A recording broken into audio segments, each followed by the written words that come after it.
Hi, I'm Emma, a 20-year-old college student from New York. My family went through some big changes. My parents split when I was 14, and I've been living with my mom since then. Last year, my dad, who I was really close to, passed away from cancer. He left me a lot of money in his will, but I couldn't get it until I turned 20. Well, guess what? I finally hit that age, and soon after, something amazing happened. One day, my stepdad Justin, who's in his mid-30s and has been married to my mom for 6 years, asked for a chat. Our relationship has always been a bit rocky. I try to keep things cool, but he hasn't always been nice to me. He started the conversation with a serious topic. He suggested that I give the money my dad left me to my stepbrother Michael for his college costs. Justin thought Michael needed the money more, and it seemed fair to him that I help out. I was surprised by his request. The thought of giving away my dad's money didn't sit well with me. I tried to tell Justin that this inheritance was meant for me, and it was important to keep it for my future, but Justin didn't understand. He said I didn't need the money and that Michael needed it more. Despite his push, I stuck to my guns. I calmly explained that refusing wasn't disrespecting him. It was about honoring my dad's wishes and keeping my boundaries. Justin got upset and tried to scare me, but I stayed firm in my decision.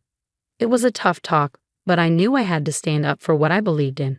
I stayed strong, telling Justin that if he was upset with my decision, he might want to rethink his approach. Justin, remember, we're all part of this family, so let's keep things respectful, I said, hoping for a peaceful solution. But it seemed like that wasn't going to happen. I decided to end the conversation there, leaving before he could say anything. Justin's reaction didn't surprise me, given his past actions. I had a feeling he might try to take the inheritance money for himself someday. As for my mom's role, it's complicated. She seems to overlook Justin's flaws, maybe because she loves him so much. I didn't want to upset her by constantly arguing with Justin, so I've tried to keep the peace. It's strange being one of the youngest, but feeling like I have to be the most responsible. During this tough time, my mom Mary was out of town, which meant she couldn't step in to help. If she had been there, she would have been really angry. Justin saw her absence as a chance to push me around, thinking I wouldn't stand up to him. As I walked away from our argument, Justin followed, yelling at me and calling me a bad sister for not giving the inheritance to Michael. But it wasn't about not wanting to help, it was about sticking to what was fair. Justin and Michael seemed to act more like characters from a cartoon than family, with their antics resembling something out of Pinky and the Brain. Even as I tried to move on, Justin wouldn't let it go. He kept insisting I do what he wanted, bringing Michael into it to back him up. Michael joined in, half awake and confused until Justin reminded him why they wanted the money. First, it was for a business, then suddenly it was for Michael's tuition. Their story didn't add up, and it was clear they were just trying to manipulate me into giving up what was rightfully mine. I just woke up, so I'm a bit fuzzy, Michael muttered, trying to make sense of things. Yeah, I need the money for this university I'm considering. His attempt to justify using the inheritance for his education wasn't very convincing.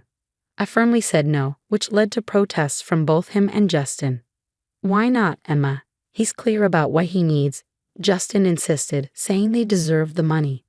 We'll see about that, I replied, feeling the tension rise.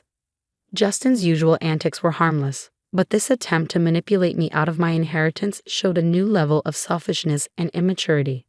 I decided not to involve my mom just yet, wanting to handle it myself, especially after learning more about their shady intentions. Emma, quit acting like a child. It's time to be mature and do what's right, Justin scolded, insisting that handing over my inheritance was the adult thing to do. His reasoning didn't make sense to me. And what, Justin? The right thing is to give up my inheritance just because you say so. I questioned, his reluctance to involve my mom making me even more suspicious.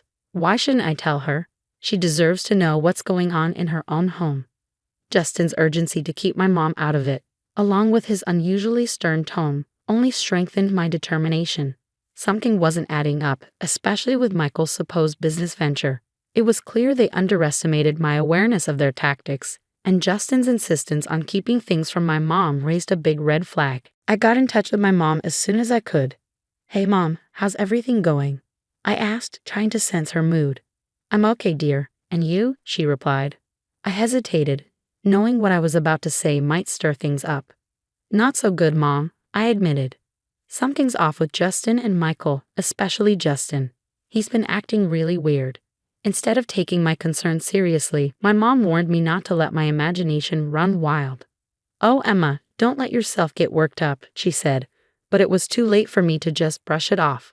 Everything seemed to point to more than just a misunderstanding or me being paranoid. Knowing my mom might struggle to believe what I was about to say about Justin, I persisted, determined to make her see what was really going on. Mom, I understand your feelings for him, but Justin went too far. He didn't just ask for the inheritance money.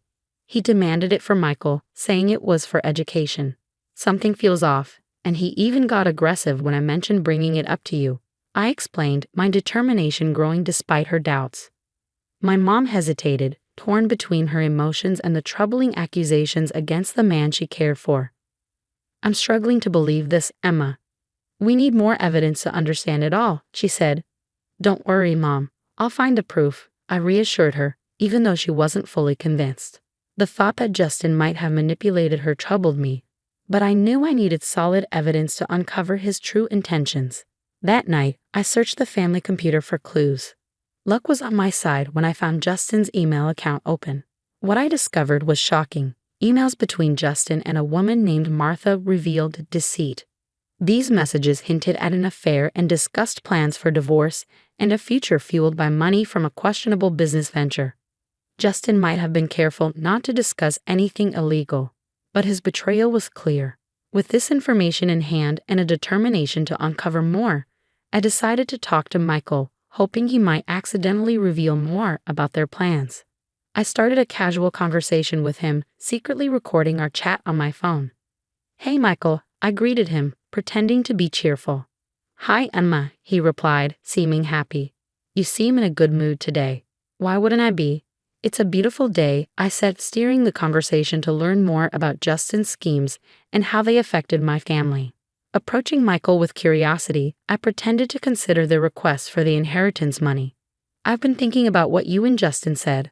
I'm actually thinking about giving you the money for college, I said, watching his reaction closely.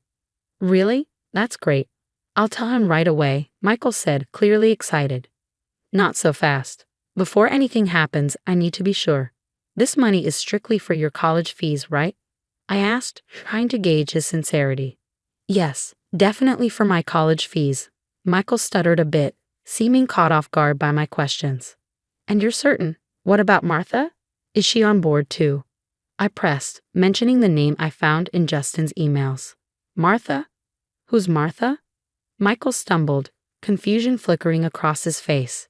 She's, a college advisor, he quickly improvised, but it was too late. Unbeknownst to us, Justin had entered the room silently, and his presence was imposing. I don't appreciate you interrogating my son like this, he interrupted, his tone stern.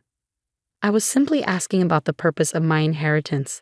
If I'm thinking about giving it away, I want to be sure it's for a valid reason, I explained, trying to stay calm. Justin's reply was sharp. Once you hand over the money, it's no longer your concern. It's none of your business. His boldness left me stunned, especially when he followed it with a threat. You're not just considering giving us the money, you will give it to us, or you'll be out of this house. Michael looked as surprised as I felt by his father's sudden aggression. Dad, this isn't what we talked about, he started, only for Justin to interrupt, asserting his authority with a forceful tone, threatening my place in the house if I didn't comply with his demands. Opting for silence, I withdrew to my room, quietly recording the entire confrontation. Justin remained oblivious to the fact that his true character was being documented. Once safely in my room, I began gathering all the evidence against him. It felt like I was a detective in one of those crime dramas, piecing together clues. I had audio recordings and email screenshots, all revealing Justin's deceit and his affair with Martha. As the weight of my discoveries settled on me, I knew it was time to involve my mom. Mom, I began, my voice tinged with urgency. Hey, honey, how are you? She replied, unaware of the storm brewing. Mom, are you sitting down? I need to tell you something important, and it's not easy, I said, preparing her for the revelations. Breaking the news to her was difficult. I started by sharing the unsettling things I had uncovered. At first, she found it hard to believe. But when I played the recording of my conversation with Justin, her denial began to fade, replaced by shock and sadness. Why would he do such things? How could he be so cruel? She asked, her voice trembling with emotion. It's hard to understand, but we're dealing with someone who doesn't have our best interests at heart. I replied gently, trying to offer support despite the painful truth. As much as it hurts, he's not the person we thought he was. Hearing the truth directly from the recording was a turning point for her. This is unacceptable. I can't believe I wasn't here to protect you from them, she declared, determination replacing her initial shock. Stay where you are. I'm coming back right away. And yes, I've locked my door, I assured her. My mom's protective instincts kicked in, and she was ready to confront Justin and ensure he faced the consequences. He's going to regret ever messing with our family, she vowed, her voice filled with resolve. When she arrived, it was a moment of mixed emotions. We embraced tightly, shedding tears over the betrayal and the challenges ahead. But there was also a sense of relief and solidarity. Together, we spent hours plotting our next steps, prepared to face the situation as a united front. In the following days, Justin was puzzled by my mom's sudden return and her icy demeanor toward him. He tried to mask it with false cheerfulness, hoping to charm his way out of suspicion. But my mom saw right through his facade and was gearing up to take decisive action. Worried about Justin's shady business dealings and a potential misuse of the inheritance, my mom decided it was time to bring in some professional help. She hired a private investigator to look into Justin's activities and the mysterious emails. The idea of him planning to misuse the money for unethical reasons made her furious, and she was determined to protect us from his deceit. The private investigator's discoveries confirmed our worst suspicions and revealed more about Justin's scheming. My mom filled me in on the details, and together we prepared for what came next. It was clear that this wasn't just a family disagreement. It was about standing up to manipulation and making sure justice was served. In that moment, there was tension in the air, a mix of disbelief and determination hanging between us. Justin's usual confidence seemed to waver as we confronted him, his eyes darting around as if searching for a way out. You can't possibly understand what you're talking about. This is absurd, Justin attempted to deflect, but his voice lacked its usual confidence. It was evident that the tables had turned and the power he once held so effortlessly was slipping away. Caught in the midst of this family turmoil, Michael glanced from his father to us, his expression a blend of confusion and realization. Perhaps for the first time, he began to see his father for who he truly was, a revelation that seemed to shake him to his core. With a determined gaze fixed on Justin, my mom stepped forward. Not only do we understand, but we have evidence, emails, recordings. You've been planning to launder money through a laundromat, and you're associating yourself with a known criminal. Martha's history speaks volumes, and your intentions for this business are crystal clear. Justin's attempts to maintain innocence were crumbling rapidly. You have no idea what you're getting into. This is my livelihood, my business. You can't just intrude and. But we can, and we will, I interrupted, reinforcing my mom's stance. This isn't solely about your business, Justin. It's about our safety, our lives. You've introduced danger and illegality into our home, and we won't allow you to jeopardize everything for your own selfish motives. The evidence was undeniable. The audio recordings of conversations between Justin and Michael, the emails detailing their plans, and now their admissions made it impossible for Justin to deny any longer. With the camera still recording, every word, denial, and excuse was captured, trying to close in on him with no escape route. You think you're clever, recording this to gather evidence, Justin sneered, his composure slipping further. You might think you've won, but we're not just thinking, Justin. We're certain, my mom interrupted, her tone resolute and unyielding. What you've done is not only morally wrong, but illegal. You've put this family in danger, abused my trust, and now you're going to face the consequences. As the confrontation reached its peak, Michael finally found his voice, barely above a whisper. Dad, how could you? It was a question heavy with betrayal and disillusionment directed at the man he once admired. The room fell silent, the seriousness of the situation sinking in. Justin, stripped of his usual confidence, seemed to shrink in front of us. The game was clearly over. My mom's course of action was clear. Legal proceedings, separation, and ensuring the safety of our family. As we left Justin to face the consequences of his actions, my mom and I knew the journey ahead wouldn't be easy. However, armed with the truth and evidence, we were prepared to confront whatever challenges lay ahead together. The veil of deception had been lifted, revealing a newfound strength and unity between us, ready to rebuild and move forward. I have no idea what you're insinuating. Why not call Martha? Maybe she can clarify things. Justin attempted to deflect, his panic thinly veiled by his tone. You two seem convinced you got it all figured out. Martha is just a friend, he insisted, though his confidence was visibly diminishing. The incriminating photo we discovered suggests otherwise. I countered, my voice steady despite the turmoil within. And honestly, who conducts affairs via email these days? It's incredibly reckless. Justin, now visibly flustered, retorted, you invaded my privacy. That's outrageous. No, Justin, what's truly outrageous is you, my mom interrupted, her voice filled with righteous indignation. How dare you repeatedly threaten my daughter over money that rightfully belongs to her? How dare you use intimidation to try to kick her out of her own home? Your actions are unforgivable. How dare you drag your son into your reckless schemes, putting him in harm's way, and your audacity to plan illegal activities with that money is beyond belief. Now, when it's time to face the consequences, you suddenly go silent, she continued, her words slicing through the tension like a knife. Cornered and desperate, Justin lashed out, get that camera out of my face. As he lunged towards me in blind fury, I swiftly dodged his attack, his aggressive move only underscoring the seriousness of the situation. Now you're thinking of attacking my daughter? Do you have any idea how much trouble you're in? My mom exclaimed, her voice a mixture of disbelief and anger. Defiant to the end, Justin sneered, you think you know what's going on? You know nothing. Well, let's see if the police agree with you. They should be here any minute now, I declared, watching closely for his reaction. Police? You wouldn't dare, he blustered, but his bravado crumbled as the sound of approaching sirens grew louder. Justin's usual smugness vanished, replaced by pure terror. It was the first time I'd witnessed him without his facade, revealing the coward beneath. Save your excuses for the judge, you despicable man. My mom shot back with a disgust that brooked no argument. And Michael, don't think you're exempt from accountability. You both will face the repercussions of your actions. With the police arriving, it was evident that this signaled the beginning of the end for Justin's schemes. My mom's resolute declaration hung in the air, marking a significant moment of justice for us. This should serve as a lesson about disrespecting my daughter and me. You're old enough to know right from wrong, and it's time to face the music, my mom asserted, her tone unwavering yet fair. Yes, Mom, I understand, I acknowledged, recognizing that I had overstepped and needed to confront the consequences of my actions.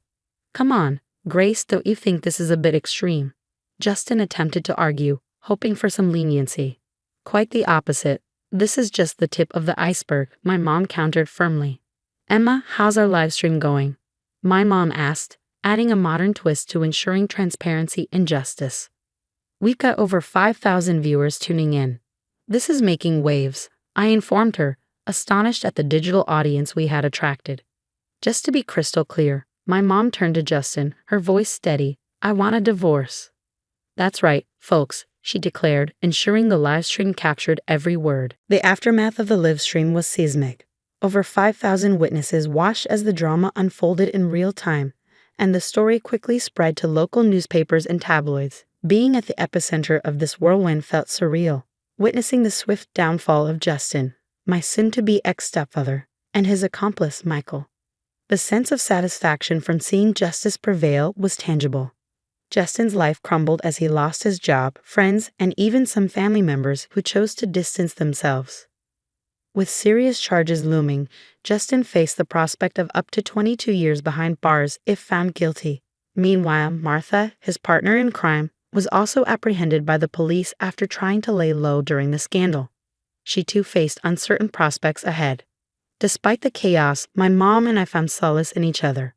Our bond strengthened as we weathered the storm together, emerging resilient on the other side. Weekends became moments of relaxation on the patio, sipping drinks and reflecting on the absurdity and malevolence of Justin's actions. It was a time of healing and reaffirmation for both of us. Good riddance. We toasted, sharing a sentiment of relief and closure. Indeed, good riddance. Kylie, I'm leaving you. I filed for divorce today. I love someone else. The words hit me like a slap across the face, disorienting me for a moment as I struggled to process what Todd had just said. What? You filed for divorce without telling me? I asked in disbelief, my voice shaking. How could he do this? Todd shrugged nonchalantly. I've moved out, and don't worry about the house, it's all taken care of. You're just not the wife I need anymore. My heart pounded in my chest, my anger and hurt swirling inside me like a raging storm.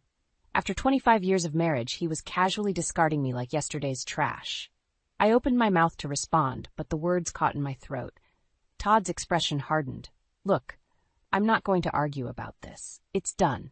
I've met someone new, someone who actually understands me. His callous dismissal stung, but it also ignited a fire within me. I wasn't going to let him off that easily. Who is she? I demanded, my voice steadier now. He hesitated for a moment, then sighed. Her name is Emily Reed. She's younger, more ambitious, and she actually supports my dreams. I recoiled as if he had physically struck me. Emily Reed. The name meant nothing to me, but the implication was clear. He had been having an affair behind my back, and now he was throwing away our marriage for this younger woman. Anger coursed through my veins, overriding the initial shock. How long has this been going on? I asked through gritted teeth. Todd shrugged again, his indifference only fueling my fury. A while. Look, I'm not going to stand here and justify myself to you. It's over, Kylie. Accept it and move on. With those words, he turned and walked away, leaving me standing in the middle of our living room, numb with disbelief and rage. I wanted to scream, to throw something, to lash out at the injustice of it all, but I found myself paralyzed, unable to do anything but watch as the life I had known crumbled around me. As the front door slammed shut behind Todd, a single thought crystallized in my mind. I would not let him get away with this. I would find out the truth, and I would make him pay for what he had done to me, to us. The war had just begun. After Todd left, I sank onto the couch, my mind racing. How had I not seen this coming? As the initial shock wore off, memories began to surface. The late nights at the office, the unexplained absences, the distance that had grown between us over the years. Had it all been leading up to this moment? I thought back to my dreams of becoming an architect, how I had put them on hold to start a family with Todd. At the time, it had seemed like the right choice, but now I couldn't help but wonder if I had sacrificed too much. The sound of my phone ringing jolted me out of my thoughts. It was Leslie, my best friend from college. We had drifted apart over the years, but she had always been there for me when I needed her. Kylie, is everything okay? You sound upset. I took a deep breath, trying to steady my voice. It's Todd. He filed for divorce. Says he's been having an affair with some younger woman named Emily Reed. There was a pause on the other end of the line. Oh, Kylie, I'm so sorry. That must be devastating. I felt tears welling up in my eyes. I never saw it coming. How could I have been so blind? Don't blame yourself, Leslie said firmly. This is on him, not you. He made the choice to betray your trust and throw away your marriage. I nodded, even though she couldn't see me. You're right, and I'm not going to let him get away with it. What do you mean? I'm going to find out everything I can about this Emily Reed, and I'm going to make sure Todd pays for what he's done, I said, my voice hardening with resolve. Why? Leslie hesitated. Kylie, I understand you're hurting, but revenge isn't going to make you feel better in the long run. Maybe not, I admitted, but I can't just sit back and let him walk all over me. I need to do something. There was a pause, and then Leslie sighed. All right, just be careful, okay? Don't do anything reckless. I won't, I promised, even though I wasn't entirely sure what I was capable of at that moment. After hanging up with Leslie, I sat for a long time, staring at the wall, replaying the events of the day in my mind. Todd's words echoed in my head, each one a knife twisting in my heart. As the anger and hurt swirled inside me, I made a decision. I was going to find out everything I could about this Emily Reed, and I was going to make sure Todd paid for what he had done to me, to our family. It was time to take action. Over the next few days, I became consumed by the need to uncover the truth about Todd's affair. I scoured his email and bank records, looking for any clues that might lead me to this mysterious Emily Reed. Finally, after what felt like an eternity of searching, I struck gold. A charge for a fancy restaurant downtown, one that Todd and I had never been to. I recognized the name and address immediately. It had to be where he was meeting her. That night, I waited outside the restaurant, my heart pounding in my chest. I wasn't sure what I was going to do or say when I saw them together, but I knew I needed to confront them, to see it with my own eyes. Sure enough, just after 8 o'clock, Todd's car pulled up, and he emerged, looking sharp in a suit and tie. A few moments later, a younger woman joined him, her arm linked through his. My stomach twisted into knots as I realized this must be Emily Reed. They disappeared inside the restaurant, and I waited, my anger and hurt simmering just below the surface. After what felt like an eternity, they finally emerged, laughing and holding hands. I steeled myself and stepped out from the shadows. So this is her, huh? The woman you threw away our marriage for? Todd froze, his expression shifting from shock to anger in an instant. Kylie, what the hell are you doing here? I think the better question is, what are you doing with her? I spat, gesturing towards Emily, who looked utterly bewildered. Kylie, this isn't what it looks like, Todd began, but I cut him off. Save it, Todd. I know exactly what this is. You've been having an affair, and now you're leaving me for this girl. Emily's eyes widened, and she looked at Todd in disbelief. Is that true? You're married? Todd sighed, pinching the bridge of his nose. It's complicated, Emily. Kylie and we've been over for a long time. Don't feed her those lies, I snarled. We were fine until you decided to throw it all away for a pretty face. Emily shook her head, her expression a mixture of hurt and anger. You know what? I don't want any part of this. She turned and stormed off, leaving Todd and me alone on the sidewalk. For a moment, neither of us spoke. Then Todd rounded on me, his eyes blazing with fury. Are you happy now, Kylie? You've ruined everything as usual. I stepped closer, my hands balled into fists at my sides. Don't you dare try to pin this on me, Todd. You're the one who betrayed our vows, our family. You're the one who threw it all away for a fling with some younger woman. Todd scoffed, shaking his head. You just don't get it, do you? This isn't about Emily, it's about you and me. We've been miserable for years, and you were too blind to see it. His words stung, but I refused to back down. Well, congratulations, Todd. You've made your bed, and now you can lie in it.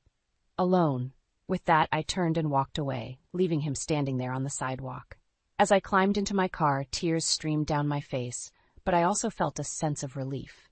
Relief that I had finally seen the truth, and relief that I had taken the first step towards getting the justice I deserved.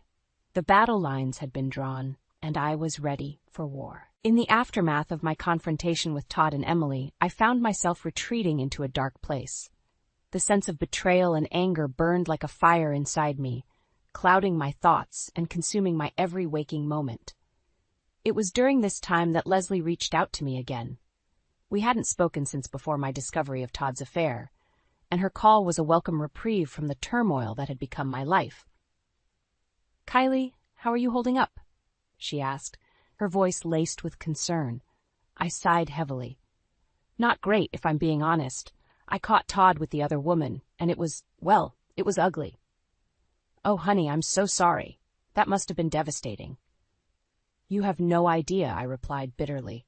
The things he said to me, the way he tried to justify his actions, it was like I didn't even know him anymore. There was a pause on the other end of the line, and then Leslie spoke again, her tone more hesitant this time. Kylie, there's something else I need to tell you. My heart sank. What is it?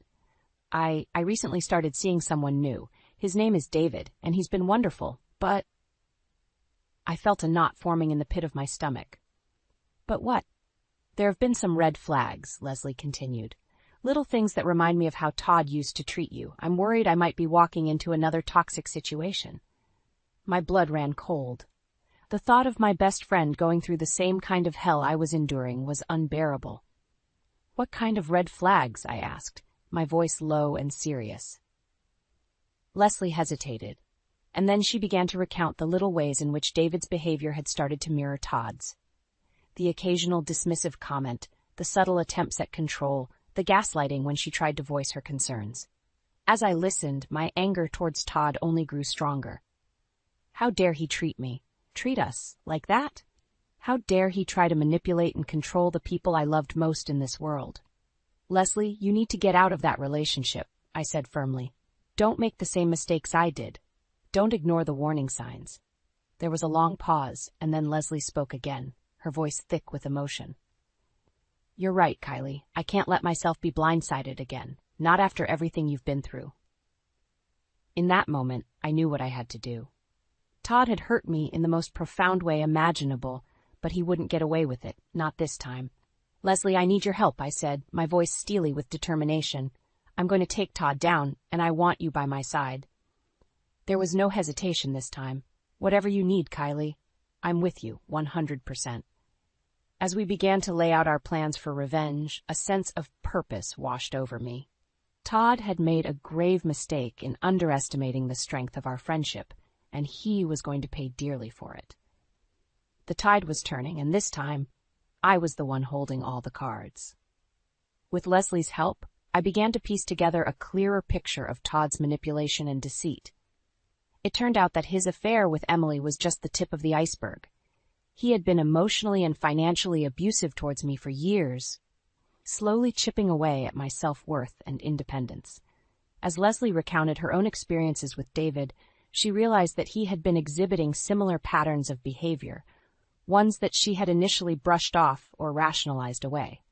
But now, with the benefit of hindsight and my perspective, the truth became painfully clear. I can't believe I almost let myself fall into that trap again, Leslie said, her voice trembling with a mixture of anger and relief. If you hadn't been there to open my eyes, Kylie, I don't know where I'd be right now. I reached across the table and squeezed her hand. That's what friends are for. We've got each other's backs, no matter what. A steely determination settled over us as we began to formulate our plan. We knew that taking down Todd wouldn't be easy. He was a master manipulator, and he had a way of twisting the truth to suit his own agenda. But we also knew that we had something he didn't: each other. We need evidence, Leslie said, her brow furrowed in thought, concrete proof of his misdeeds that he can't talk his way out of. I nodded, already formulating a plan. I'll hire a private investigator to dig into his financial records, his dealings at work, anything that could be used against him. Leslie's eyes lit up. And I can continue to play dumb with David, feed his ego, and make him think he's got me wrapped around his finger. That way, he'll let his guard down and reveal more of his true colors. A slow smile spread across my face. It's perfect. We'll gather all the evidence we need, and then we'll strike when he least expects it. Over the next few weeks, our plan fell into motion. The private investigator uncovered a trail of financial misconduct and shady business dealings that would have been enough to ruin Todd's career and reputation on their own. And Leslie, bless her heart, played the role of the doting, clueless girlfriend to perfection, all the while secretly documenting David's increasingly toxic behavior. As the pieces fell into place, a sense of grim satisfaction washed over me. Todd had always underestimated the bond between Leslie and me, thinking that he could pit us against each other or manipulate us into submission. But he was wrong. Our friendship was stronger than his lies, our determination more powerful than his deception. And soon, he would learn that lesson the hard way. As Leslie and I pored over the evidence we had gathered against Todd and David, a sense of grim determination settled over us. We knew that taking them down wouldn't be easy, but we were ready to do whatever it took to see justice served. That's when Megan, my daughter, got involved. "Mom, what's going on?" she asked, eyes wide with concern. "You and Aunt Leslie have been holed up in here for days, and you both look like you're plotting a heist or something." I exchanged a glance with Leslie, silently debating how much to tell her. In the end, I decided that honesty was the best policy. Megan was an adult, and she deserved to know the truth. "Sit down, honey," I said, gesturing to the couch. "There's something we need to tell you." Over the next hour, Leslie and I laid out the entire sordid tale: Todd's affair, his emotional and financial abuse, and our plan to take him down once and for all. Megan listened intently, her expression shifting from shock to anger as she processed the information. "That son of a bitch," she muttered when we finished, her hands clenched into fists. "How could he do that to you, Mom? To all of us?" I reached out and placed a hand on her arm, offering what little comfort I could. I know, sweetie. Believe me, I know. Megan took a deep breath, her eyes blazing with determination. Well, count me in. Whatever you need, I'm here to help. A slow smile spread across Leslie's face. Actually, there might be something you can do for us. It turned out that Megan's position as a high-level executive at a major tech company gave her access to resources that could prove invaluable in our quest for revenge. With her help, we were able to dig even deeper into Todd's financial misdeeds, uncovering a web of fraud and corruption that stretched back years. This is bigger than we thought, Megan said grimly, scrolling through the damning evidence on her laptop. If we play our cards right, we could not only ruin his reputation, but also have him facing criminal charges. A sense of vindictive satisfaction washed over me. After everything Todd had put us through, the idea of seeing him face real consequences for his actions was almost too good to be true. Almost. As the three of us put the finishing touches on our plan, I couldn't help but feel a sense of pride and gratitude, not just for the strength and resilience of my daughter and my best friend, but also for the unwavering bond that had carried us through even the darkest of times. Todd had made a grave mistake in underestimating the power of our love and loyalty, and now he was going to pay the ultimate price. The day of reckoning arrived sooner than any of us expected. Todd had scheduled a meeting at his office, no doubt to discuss some shady business deal or another. Little did he know, we had been tipped off, and we had a surprise waiting for him. As Leslie, Megan, and I made our way into the building, I could feel the adrenaline coursing through my veins. This was it, the moment we had been planning for, the moment when Todd would finally face the consequences of his actions. We reached his office, and I took a deep breath before knocking firmly on the door. "Come in," Todd's voice called out, oblivious to the storm that was about to be unleashed. I pushed open the door, and we filed in one by one. Todd's eyes widened in surprise as he took us in, his gaze lingering on Leslie and Megan.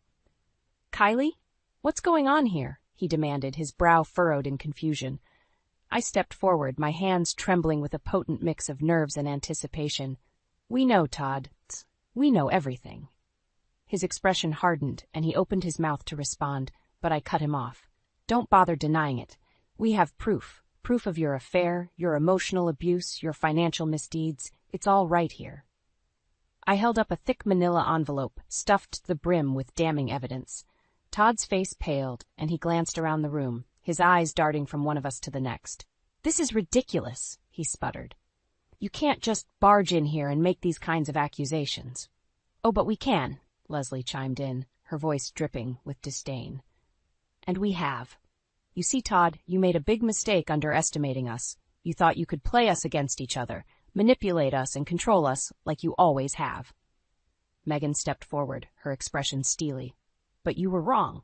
We're stronger than your lies, stronger than your deceit, and we're not going to let you get away with it anymore."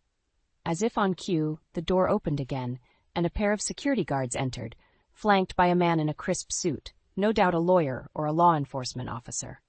"Todd Parker," the man said, his voice grave, "you're under arrest for fraud, embezzlement, and a host of other financial crimes." Todd's eyes widened in panic, and he whirled around to face me, his expression a twisted mask of rage and disbelief. You did this? You're ruining my life." I met his gaze unflinchingly, a sense of profound satisfaction settling over me. "No, Todd, you ruined your own life the moment you decided to betray your family and break the law. This is just the consequences catching up to you." As the security guards moved in to apprehend him, Todd struggled and fought, hurling insults and threats at us. But it was too late. The wheels of justice were already in motion. Outside, a crowd had begun to gather, alerted by the commotion and the presence of the authorities. And as Todd was led out in handcuffs, his expensive suit rumpled, and his face contorted in fury, Megan pulled out her phone and began live-streaming the whole thing. Within minutes, the story had gone viral. Todd's misdeeds and downfall laid bare for the world to see. His reputation was in tatters, his career in ruins, all because he had underestimated the power of 3 determined women who refused to be victims any longer. As I watched him being loaded into the back of a police car, a profound sense of closure washed over me. The nightmare was finally over, and justice had been served. And for the first time in a long time, I felt truly free. In the aftermath of Todd's dramatic downfall, life as we knew it changed completely. The criminal charges and financial repercussions left him practically destitute, his once lavish lifestyle reduced to a mere shadow of its former self. As for me, Leslie, and Megan, a profound sense of relief and vindication washed over us. We had taken our power back, refusing to be victims of Todd's manipulation and lies any longer. And in the process, we had forged an unbreakable bond that would carry us through whatever challenges life threw our way.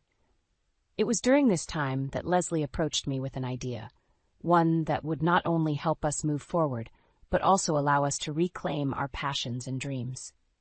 "Kylie, do you remember how you always wanted to be an architect?" she asked one day over coffee. I nodded, a wistful smile tugging at my lips.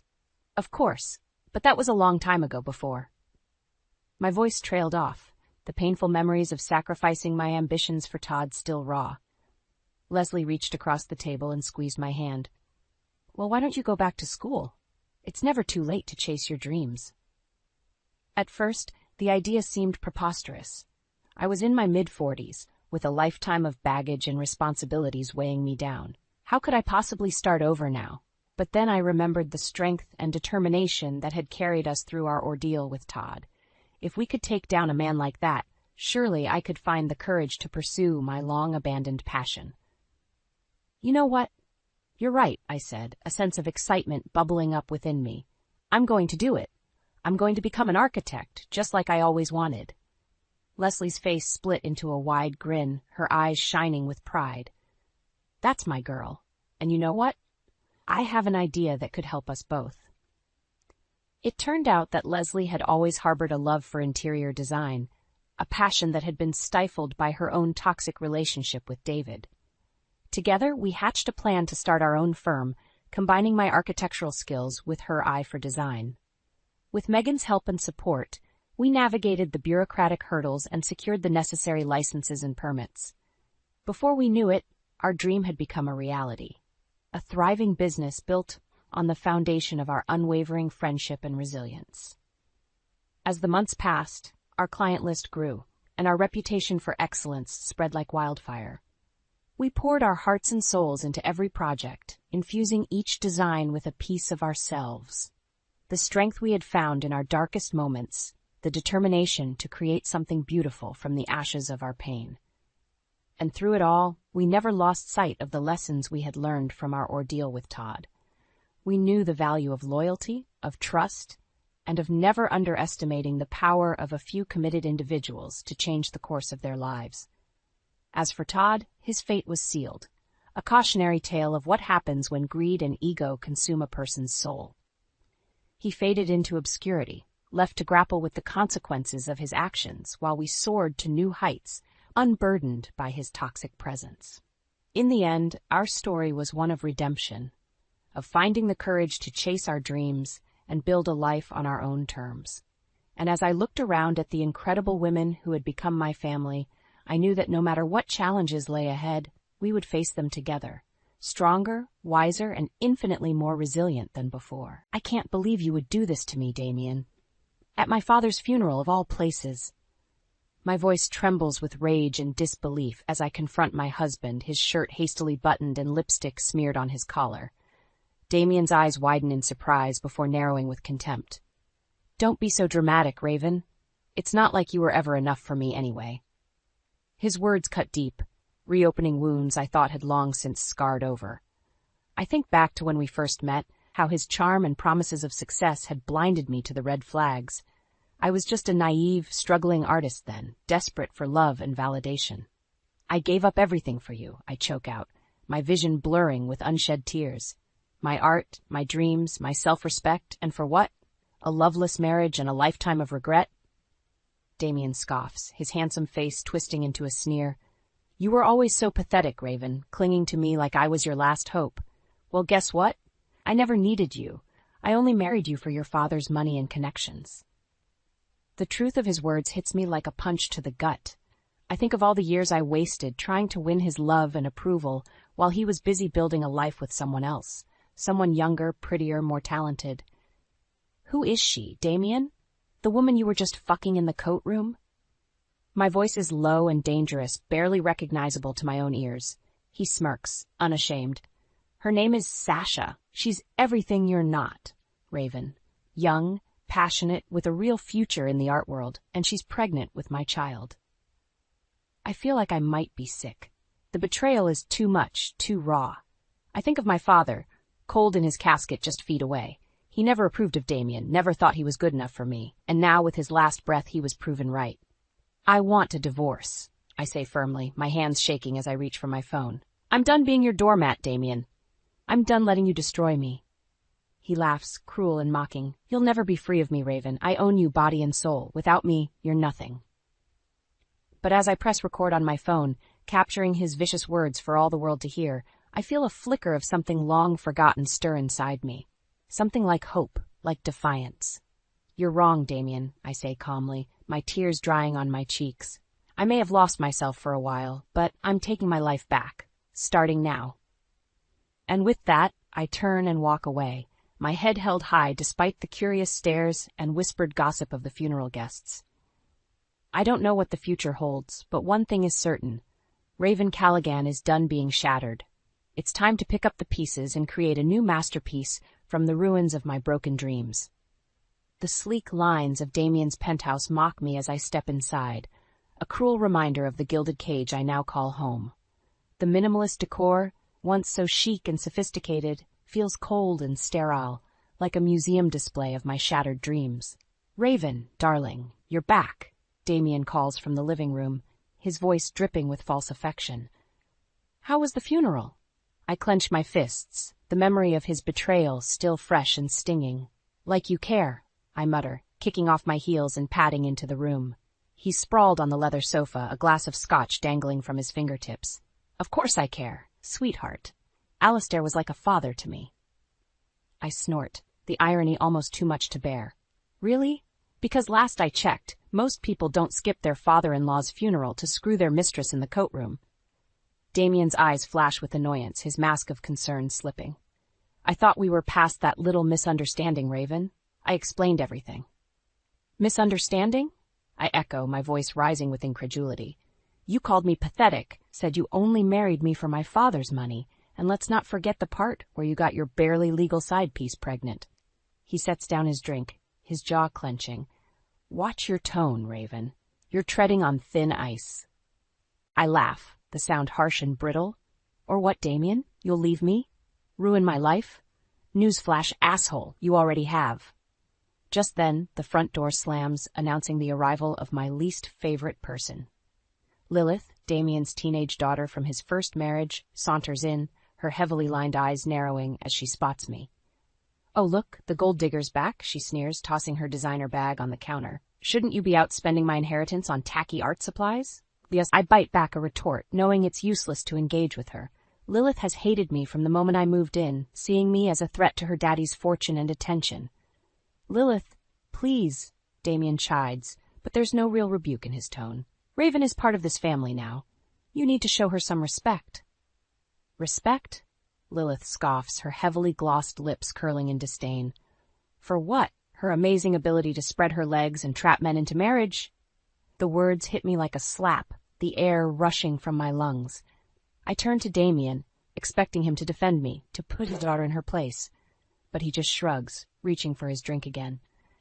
She's not wrong, Raven. You didn't exactly bring much to the table when we met.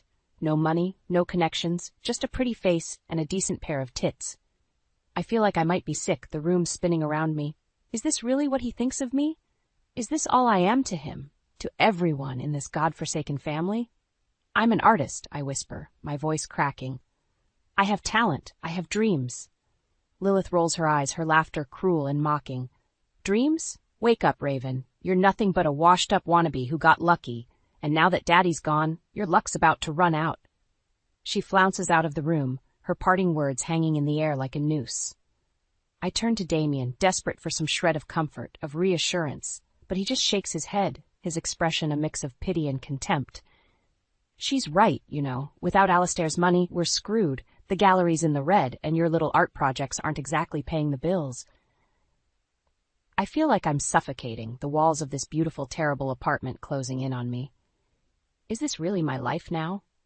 A loveless marriage, a resentful stepdaughter, a husband who sees me as nothing more than a meal ticket?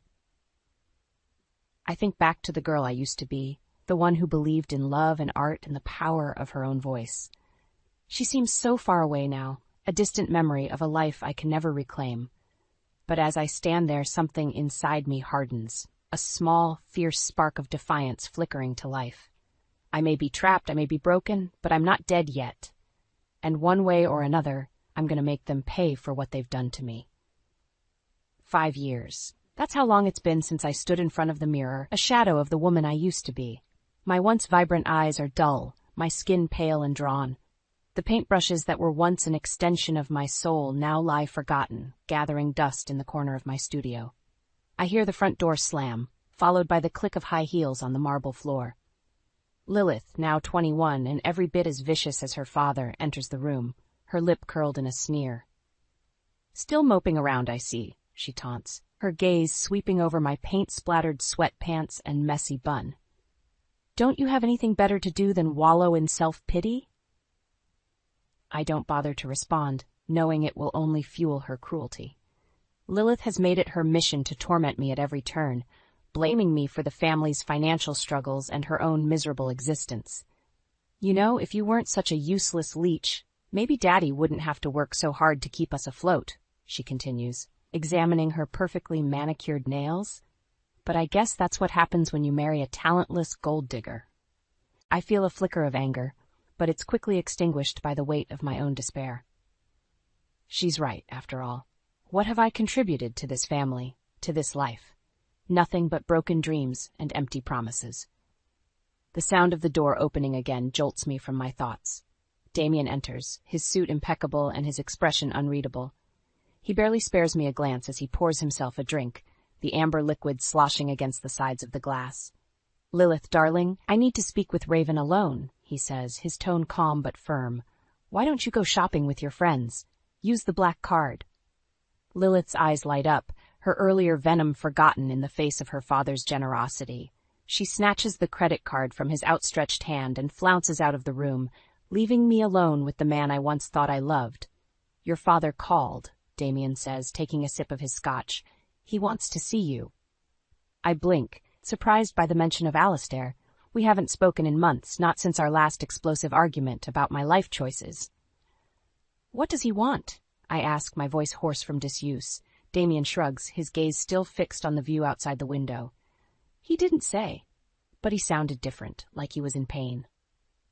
A flicker of hope ignites in my chest, a tiny ember in the ashes of my dreams. Could this be it? The chance I've been waiting for?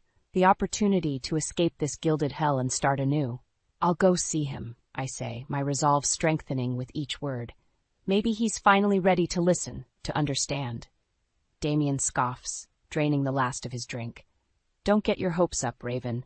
Alistair Blackwood is a stubborn old bastard. He'll never change." But as I walk out of the penthouse, my head held high for the first time in years, I feel a sense of purpose, of determination. I may have lost myself along the way, but I'm not going to let them win. I'll see my father, hear what he has to say. And then, one way or another, I'll find a way to break free from this nightmare and reclaim the life I once had, even if it means burning everything to the ground and starting from scratch. The church is silent, save for the muffled sobs of the mourners and the soft rustling of tissues. I sit in the front pew, my eyes fixed on the polished wooden casket that holds my father's lifeless body. Alistair Blackwood, the man who was supposed to be my rock, my protector, is gone. I feel a hand on my shoulder and turn to see Damien, his face a mask of feigned sympathy. "I'm so sorry for your loss, darling," he murmurs, his voice like silk, hiding a dagger. "Your father was a great man." I nod, too numb to speak. I think back to our last conversation, just days before his sudden death. He had hinted at a change in his will, a final act of love and redemption. But now I'll never know what he wanted to say, never have the chance to make things right between us. The service ends, and I stand on shaky legs, accepting condolences from strangers and distant relatives. Damien is nowhere to be seen, and a sinking feeling settles in my gut. I excuse myself and slip out of the church, my heels clicking on the stone steps. I hear voices coming from the coat room, and I freeze, my heart pounding in my chest. It's Damien, and he's not alone. I inch closer, my breath caught in my throat. "God, Sasha, you feel so good," he groans, and I hear the unmistakable sound of flesh on flesh. "I can't wait to leave that frigid bitch and start a new life with you." "What about the money?" a woman's voice asks, breathless and eager. "You said she was going to inherit everything." Damien laughs, the sound cruel and mocking. "Don't worry about that, baby. I have a plan. Once the will is read, I'll contest it, say that Raven manipulated the old man into cutting me out. She's got no proof, no witnesses. It'll be her word against mine." I feel like I might be sick, my stomach churning with rage and disgust. How could I have been so blind, so stupid? I trusted him, loved him, and all along he was plotting to use me and toss me aside. "And what about the kid?" Sasha asks, her voice tinged with worry. "You sure it's yours?" "Of course it's mine," Damien scoffs. "You think I'd let some other man touch what's mine?" "No, this is our ticket to the good life, Sasha, a new start, with Raven's money in my brains. We'll be unstoppable." I can't listen anymore, can't bear to hear another word of their sickening plan. I fumble for my phone, my hands shaking as I hit the record button. I need proof, need to expose Damien for the lying, cheating bastard he is. I step into the coat room, my head held high and my eyes blazing with fury. "Well, well, well," I say, my voice dripping with venom. "What do we have here?" Damien and Sasha spring apart, their faces flushed and their clothing disheveled. "Raven, I can explain," Damien stammers, his eyes wide with panic. "Oh, I think you've explained quite enough," I snarl, holding up my phone. "I heard everything, Damien, every disgusting, despicable word." Sasha blanches, her hand flying to her stomach. "You recorded us?" she whispers, her voice trembling. I nod, a cold smile spreading across my face. "Every single second. And now I'm going to make sure the whole world knows what a pathetic, conniving worm you really are, Damien Callaghan." I turn on my heel and storm out of the room, my heart pounding with a newfound sense of purpose. I may have lost my father, my marriage, and my self-respect, but I'll be damned if I let them take anything else from me. It's time to fight back, to take what's mine and burn the rest to the ground.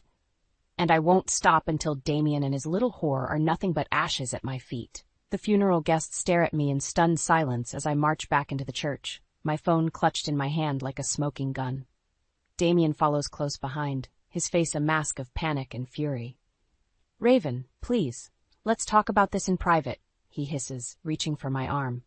I yank away from his grasp, my eyes blazing with a fire I thought had long since been extinguished. "Oh, we're going to talk, all right," I say, my voice ringing out clear and strong. "But not in private, not anymore." I turn to face the crowd, my heart pounding in my chest. "Ladies and gentlemen, I have an announcement to make. My husband, Damien Callaghan, is a liar, a cheat, and a thief." Gasps and murmurs ripple through the room, and I see Lilith's face turn pale with shock. Good. Let her see her precious daddy for the snake he really is. "I have proof," I continue, holding up my phone. "Recorded evidence of Damien's infidelity and his plans to contest my father's will and steal my inheritance." Damien lunges for the phone, but I'm too quick for him. I hit play and his voice fills the church, every damning word echoing off the high ceilings. "You bitch," he snarls when the recording ends, his face twisted with rage. "You think you can destroy me? I made you, Raven. Without me, you're nothing." I laugh, the sound harsh and bitter. "That's where you're wrong, Damien. I'm not nothing. I'm Raven fucking Blackwood, and I'm done being your doormat." I reach into my purse and pull out a thick envelope, tossing it at his feet. "I've already spoken to my lawyer. My father changed his will before he died, leaving everything to me. And as for you, you're out on your ass, with nothing but the clothes on your back and the child support payments for your bastard kid." Damien's face drains of color, his mouth opening and closing like a fish out of water. "You can't do this," he whispers, his voice trembling. "I'll fight it. I'll take you for everything you're worth." I smile, cold and cruel. "You can try, but I have the law on my side and a team of the best lawyers money can buy. You're finished, Damien. And as for you, Lilith?" I turn to face my stepdaughter, my eyes narrowing. "Don't even think about coming to me for help. You're just as bad as your father, and I'm done enabling your toxic behavior. You want money, get a job. You want love, earn it. But don't expect anything from me, ever again." Lilith's face crumples, tears streaming down her cheeks. Please, Raven, I'm sorry. I didn't mean it, any of it. I was just angry, jealous. Don't cut me off, I need you. I shake my head, my heart hardening to her crocodile tears. You need a reality check, Lilith, and I'm done being your punching bag. I have my own life to live, my own dreams to chase, and I won't let you or anyone else hold me back anymore. I turn to the stunned crowd, my head held high. Thank you all for coming to pay your respects to my father. But if you'll excuse me, I have a divorce to finalize and a new chapter to begin. I walk out of the church, my steps light and my heart soaring.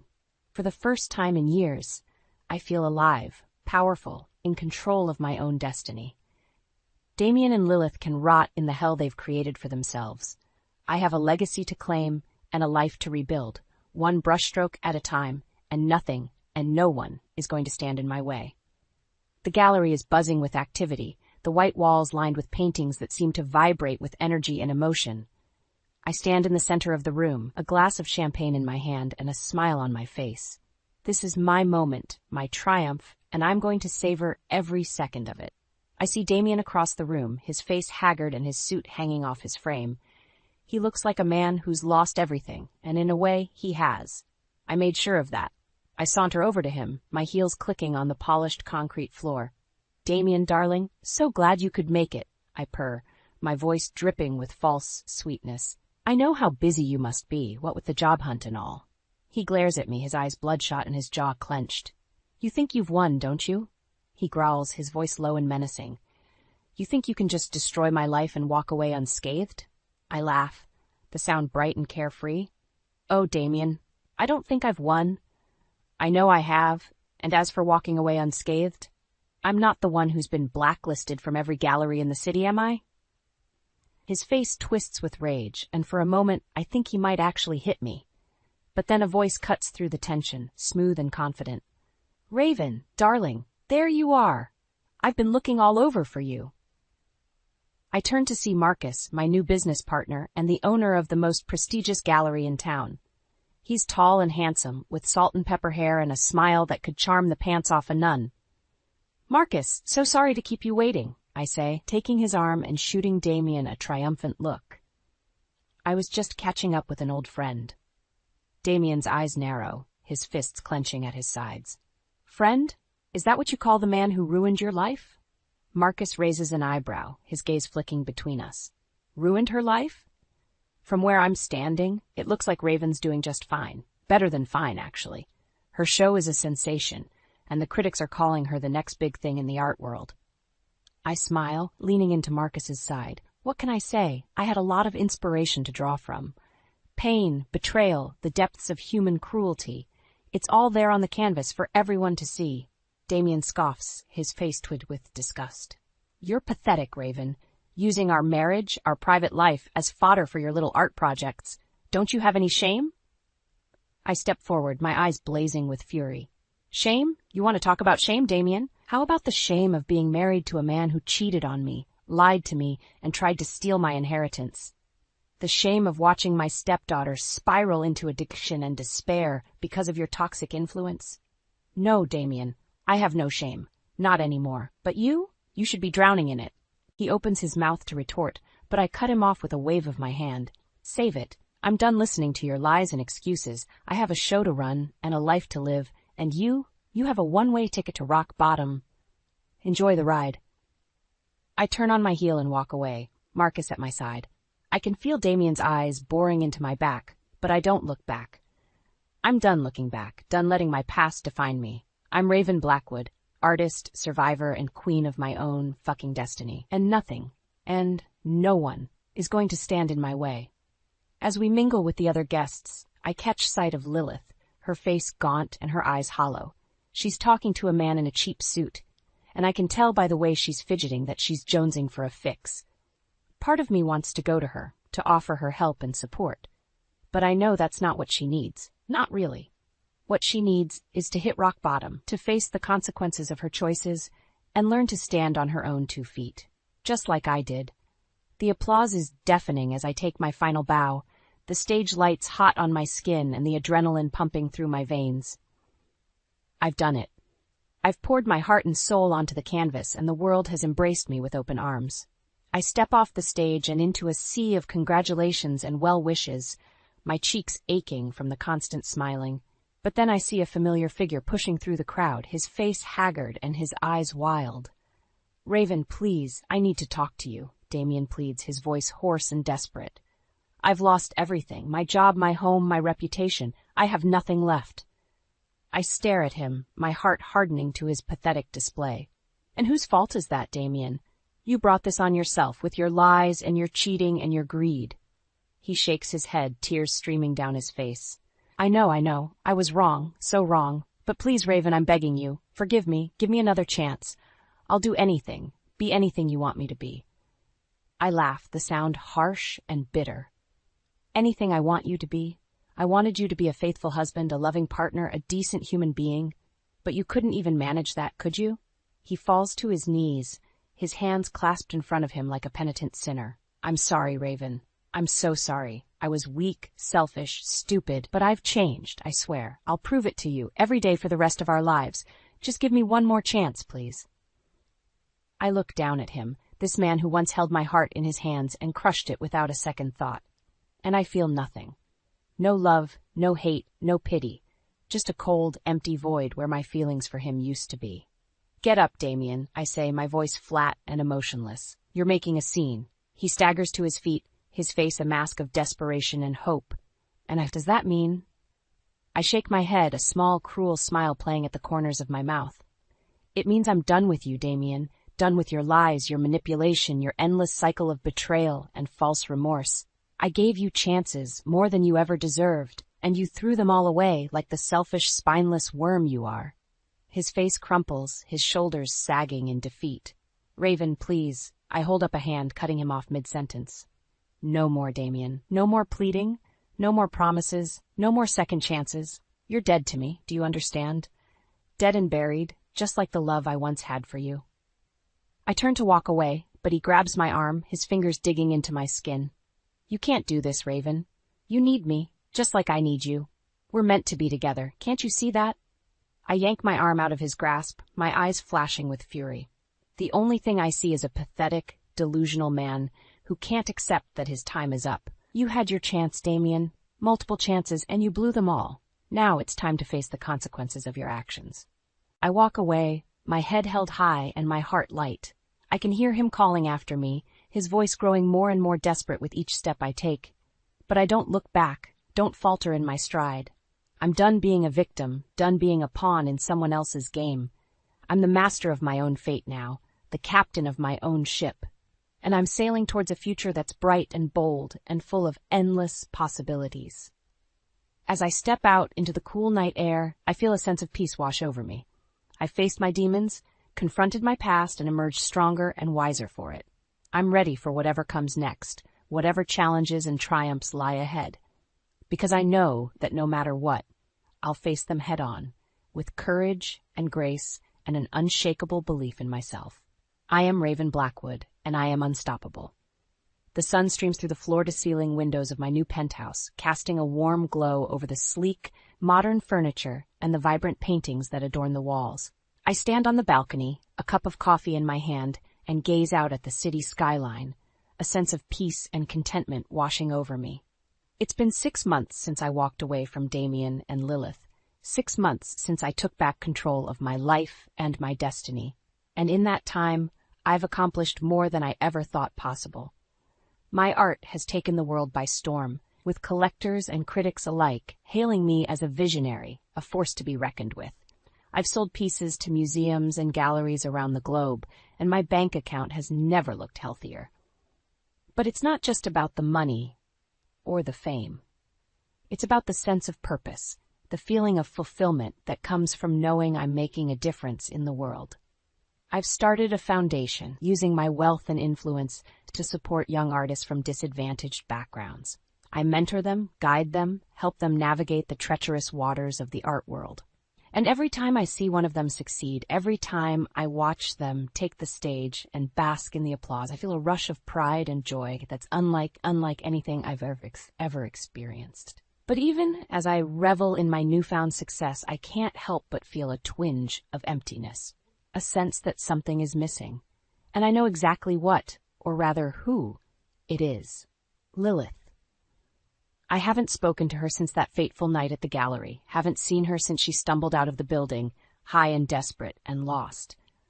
But I've kept tabs on her, watched from afar as she spiraled deeper and deeper into addiction and despair. Part of me wants to reach out, to offer her the same support and guidance I give to my young protégés. But another part of me, the part that still bears the scars of her cruelty and betrayal, hesitates. And then, one day, I receive a letter. It's from Lilith, written from a rehab facility in Arizona. She tells me she's sorry, that she's been working on herself, trying to make amends for all the pain she's caused. She asks for my forgiveness, my help in rebuilding her life. And as I read her words, I feel a stirring in my heart, a glimmer of hope that maybe, just maybe, there's still a chance for redemption. I write back, cautiously at first, then with growing warmth and affection. We exchange letters, then phone calls, then visits. And slowly but surely I watch as Lilith transforms before my eyes, shedding the layers of anger and bitterness and emerging as a new woman, strong and resilient and full of promise. Together we work to build a new life for her, one based on honesty and trust and mutual respect. I help her find a job, a place to live, a network of supportive friends and mentors. And as I watch her flourish, I feel a sense of pride and accomplishment that rivals even my greatest artistic triumphs. But even as Lilith and I mend our broken relationship, I know that there's one loose end left to tie up. One final piece of the puzzle that needs to fall into place. Damien. I've avoided him for months, refusing his calls and emails and desperate pleas for forgiveness. But I know that I can't run forever, can't hide from the truth of what he did and who he is, and so I agree to meet with him, one last time. We sit across from each other in a quiet coffee shop, two strangers who once shared a life and a love. He looks older, thinner, his eyes haunted by the weight of his mistakes. And as he speaks, as he pours out his heart and his soul, I feel a flicker of something that might be pity, might be understanding, but I also feel a sense of closure, a sense that this chapter of my life is finally coming to an end. And as I walk away from him, as I step out into the bright, bustling streets of the city, I know that I'm ready for whatever comes next. Because I am Raven Blackwood, artist, survivor, and master of my own destiny, and nothing and no one can ever take that away from me. I stared at the email on Greg's computer, my heart pounding in my chest. The words on the screen seemed to blur together, but one phrase stood out like a neon sign: financial deceit. My hands trembled as I scrolled through the exchange between Greg and his sister, Lydia. A sinking feeling settled in the pit of my stomach. "Greg," I called out, my voice wavering. "Can you come here for a minute?" He appeared in the doorway, his brow furrowed. "What's wrong, Char?" I swiveled the laptop towards him, the incriminating email displayed prominently. "Care to explain this?" Greg's face paled as he scanned the contents. "It's not what you think," he stammered, running a hand through his thinning hair. "This is for the family." I let out a bitter laugh. "For the family? Or for Lydia's latest scheme?" I stood up, my chair scraping against the hardwood floor. "How could you do this behind my back, Greg? After everything we've built together?" He held up his hands defensively. "Char, you know how Lydia gets. She was in a tight spot, and I couldn't just turn my back on her. So you decided to betray my trust instead?"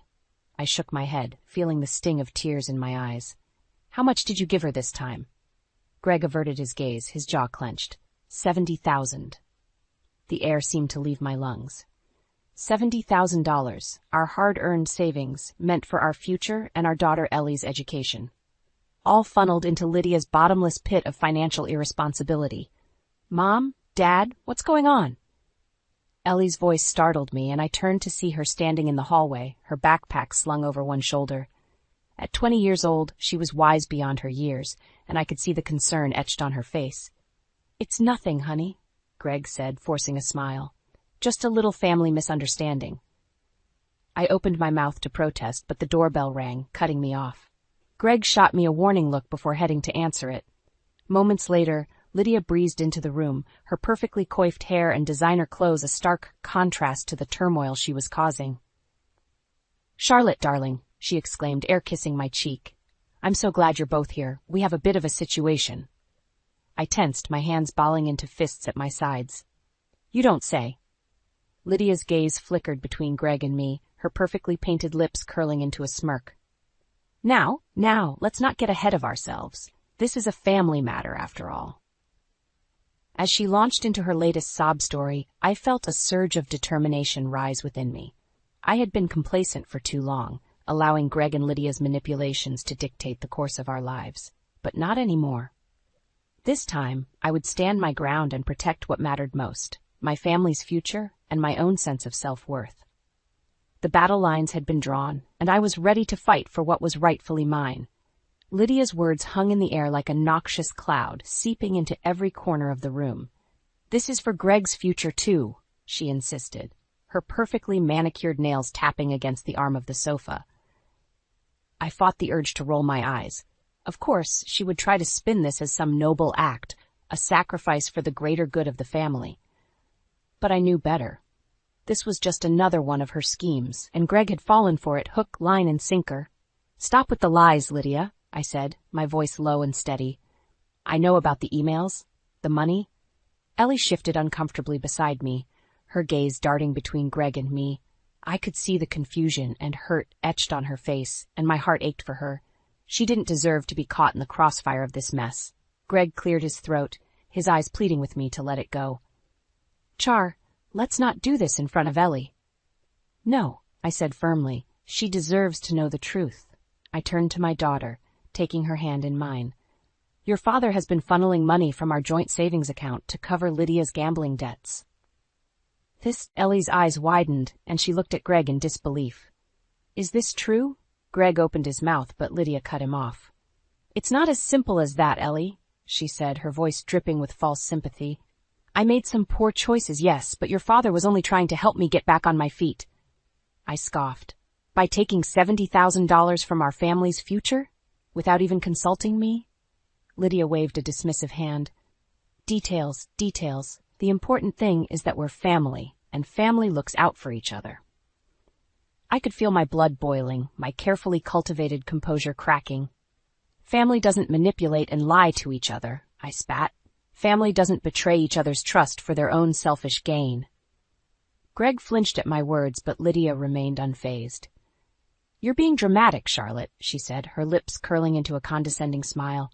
Greg was just trying to do the right thing.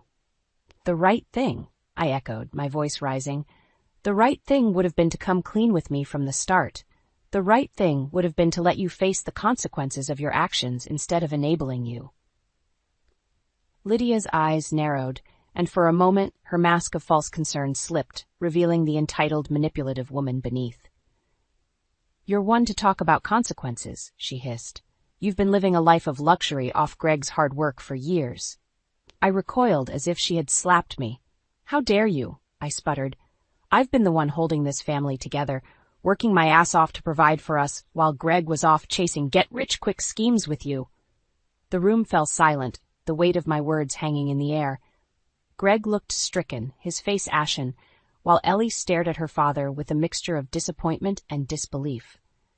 Lydia, however, simply shrugged. Whatever helps you sleep at night, dear sister-in-law, she said, rising to her feet. Just remember, blood is thicker than water, and you'll need us more than you think. With that parting shot, she sauntered out of the room, leaving a trail of tension and betrayal in her wake. I sank back onto the couch, suddenly drained. Greg reached out to me, but I flinched away from his touch. Char, please, he pleaded. Let me explain. But I had heard enough explanations, enough excuses. The truth was laid bare before me, and it was a bitter pill to swallow. My husband, the man I had trusted with my heart and my future, had betrayed me in the worst possible way. And as I looked into Ellie's eyes, brimming with unshed tears, I knew that I couldn't let this stand. It was time to take control of my life, to protect what mattered most. The gloves were off, and I was ready to fight for what was rightfully mine, with or without Greg by my side. The silence that followed Lydia's departure was deafening, the weight of her parting words hanging heavy in the air. I could feel the anger and hurt swirling within me, threatening to boil over. How could you betray our trust like this, Greg? I asked, my voice trembling with barely contained emotion. Our future? Ellie's future? Greg ran a hand over his face, his shoulders slumped in defeat. It's complicated, Char, he said, his tone pleading. You don't understand the pressure I'm under. I let out a bitter laugh. The pressure? From your manipulative sister, you mean? I shook my head in disbelief. That's no excuse, Greg. We're supposed to be partners, a team. But instead, you've been lying to me, stealing from our family's future to enable Lydia's reckless behavior. Ellie shifted uncomfortably beside me, her eyes downcast. I could only imagine the turmoil she must be feeling, caught in the crossfire of her parents' crumbling marriage. Greg's gaze flickered to our daughter, and I could see the guilt etched on his face. I never meant for it to go this far, he said, his voice strained. Lydia just kept needing more and more, and I couldn't turn my back on her. She's family. And what am I, Greg? I shot back, my voice rising. Just some inconvenient obstacle in your twisted idea of family loyalty? He flinched at my words, but I pressed on, the dam of emotions finally bursting forth. I've been the one holding this family together, working my ass off to provide for us while you were off chasing get-rich-quick schemes with Lydia. And this is how you repay me? By betraying my trust, jeopardizing our daughter's future? Greg opened his mouth to respond, but I held up a hand, cutting him off. Save it, I said, my voice low and steady. I'm done with the excuses, the lies. You've made your choice, Greg, and it's clear where your loyalties lie. I turned to Ellie, my heart aching at the sight of her distress. Honey, I'm so sorry you've been caught up in this mess, I said, taking her hand in mine. But I promise you, I'm going to make things right, no matter what it takes. Ellie nodded, her eyes shimmering with unshed tears.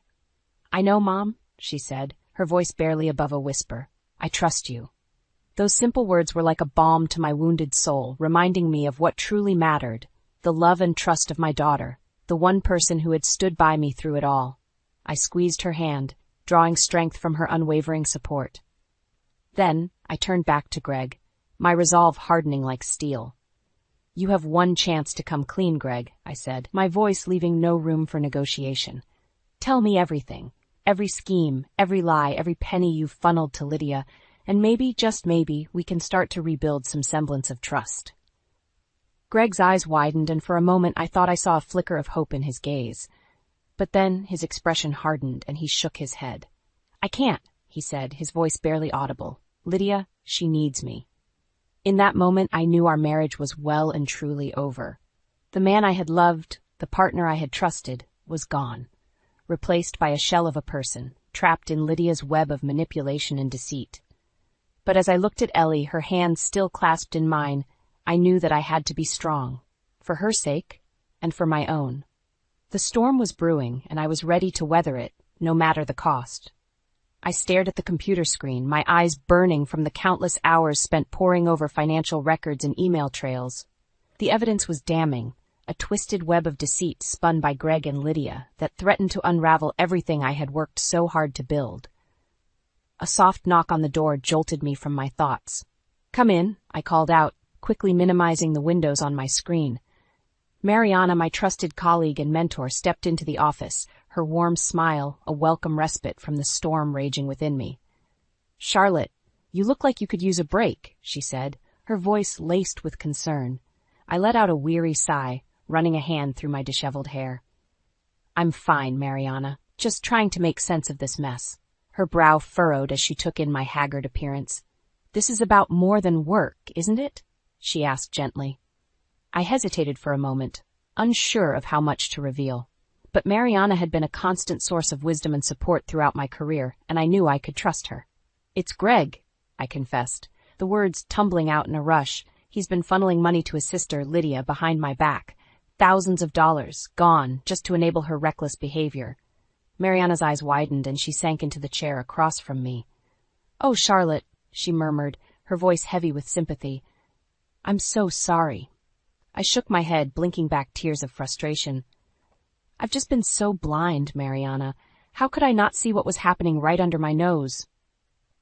She reached across the desk, her warm hand covering mine in a comforting gesture. You're not to blame, dear, she said firmly. The fault lies with those who betrayed your trust. Her words struck a chord within me, and I felt a flicker of resolve ignite in my chest. She was right. I was the victim here, not the perpetrator. Greg and Lydia had made their choices, and it was time for me to make mine. What if I can't piece it all back together, Mariana? I asked, my voice trembling with uncertainty. What if the damage is too deep, too irreparable? Mariana's gaze was steady, her eyes shining with a wisdom born of experience. Charlotte, you are stronger than you think, she said, her voice gentle but unwavering. Don't let them drag you down. You have the power to rise above this, to forge your own path. Her words resonated within me, igniting a flame of determination that burned away the doubt and fear that had been weighing me down. I was Charlotte Emerson, a force to be reckoned with, a woman who had built a successful career and a loving family through sheer grit and resilience. And I would not let Greg and Lydia's betrayal define me. As if sensing my newfound resolve, Mariana gave my hand a gentle squeeze. Whatever you decide, know that you have my support, she said, a warm smile spreading across her face. You are not alone in this. I returned her smile, feeling a weight lift from my shoulders. Thank you, Mariana, I said, my voice thick with emotion. I don't know what I'd do without you. She waved a dismissive hand, her eyes twinkling with mischief. Nonsense, my dear. You'd find a way to conquer the world, with or without me. Her words ignited a spark of laughter within me, and for the first time in days, I felt a glimmer of hope. The road ahead would be long and arduous, but with allies like Mariana by my side, I knew I had the strength to face whatever challenges lay ahead. As Mariana rose to leave, I felt a newfound sense of clarity wash over me. Greg had made his choice, and now it was time for me to make mine. No more excuses, no more lies. I would uncover the truth, no matter how painful, and chart my own course forward. The facade had crumbled, and I was ready to embrace the reality that lay beneath. A reality where I, Charlotte Emerson, was the master of my own destiny. The weight of the evidence in my hands felt like a lead anchor, dragging me deeper into the murky depths of betrayal. But I knew I couldn't turn back now, not when the truth was finally within my grasp. Charlotte, what's going on? Margaret's voice cut through the tension, her brow furrowed with concern. This infighting is tearing us apart. I took a deep breath, steeling myself for the confrontation ahead. Ron, Margaret, you need to know what Greg and Lydia have done. Greg's eyes widened, and he opened his mouth to protest, but I held up a hand, silencing him. This was my moment, my chance to lay bare the tangled web of lies that had ensnared our family. For years, Greg has been funneling money from our joint savings to cover Lydia's debts, I said, my voice steady despite the tremor of anger coursing through me. Thousands upon thousands of dollars siphoned away without my knowledge or consent. Margaret gasped, her hand flying to her mouth, while Ron's expression hardened into a mask of stoic disapproval. Is this true? He demanded, his gaze boring into Greg and Lydia. Lydia, ever the master manipulator, was the first to respond. Daddy, you know how these things can spiral out of control, she simpered, her eyes brimming with crocodile tears. I made some poor choices, but Greg was only trying to help me get back on my feet. I scoffed, shaking my head in disbelief. Don't buy into her lies, Ron, I said, my voice laced with contempt. She's been playing you both for fools, using Greg's misguided sense of loyalty to bleed us dry. From the corner of my eye, I saw Greg flinch, his shoulders slumping in defeat. He knew the jig was up, his carefully constructed facade crumbling under the weight of the truth. Charlotte's right, he mumbled, his voice barely audible. I should have been honest from the start, but Lydia, she just kept needing more and more. Lydia's mask of innocence slipped, her eyes narrowing into slits of fury. You spineless worm, she hissed, rounding on Greg. After everything I've done for you, this is how you repay me? The room descended into chaos, with Margaret sobbing and Ron bellowing for order. In the midst of the pandemonium, I felt a strange sense of calm wash over me. The storm had finally broken, and the truth lay bare before us all. Enough, I shouted, my voice cutting through the din like a knife. This ends now, Lydia. All eyes turned to me, and I could feel the weight of their collective gaze pressing down upon me. But I refused to falter, drawing strength from the knowledge that I held the power in my hands. You have one chance to take responsibility for your actions, I said, my voice low and steady. Admit to what you've done, and we can move forward as a family. Lydia's lips curled into a sneer, her eyes glinting with defiance. Or what, Charlotte? You'll go running to the authorities like a scared little girl? I met her gaze unflinchingly, my resolve unwavering. Or I expose everything to our extended family and community, I said, my voice ringing with finality. Every lie, every scheme, every penny you've bled from us, all laid bare for the world to see. A hush fell over the room, the weight of my words hanging heavy in the air. Greg's parents looked stunned, their faces pale with shock and dismay. Lydia, however, simply laughed, a bitter, mocking sound that sent a chill down my spine. You'll regret this, Charlotte, she spat, her voice dripping with venom. The family will never forgive you. But as I looked around the room, taking in the faces of those I loved most, I knew that I had already won. The truth was out, and Lydia's grip on our lives was slipping. Better to be true and alone than entangled in falsehood with company, I said, my voice ringing with conviction. In that moment, I knew that the path ahead would be arduous, fraught with pain and heartbreak. But I was ready to face the consequences of my actions, ready to forge a new path forward, free from the shackles of manipulation and deceit. The showdown had begun, and I was determined to emerge victorious, no matter the cost.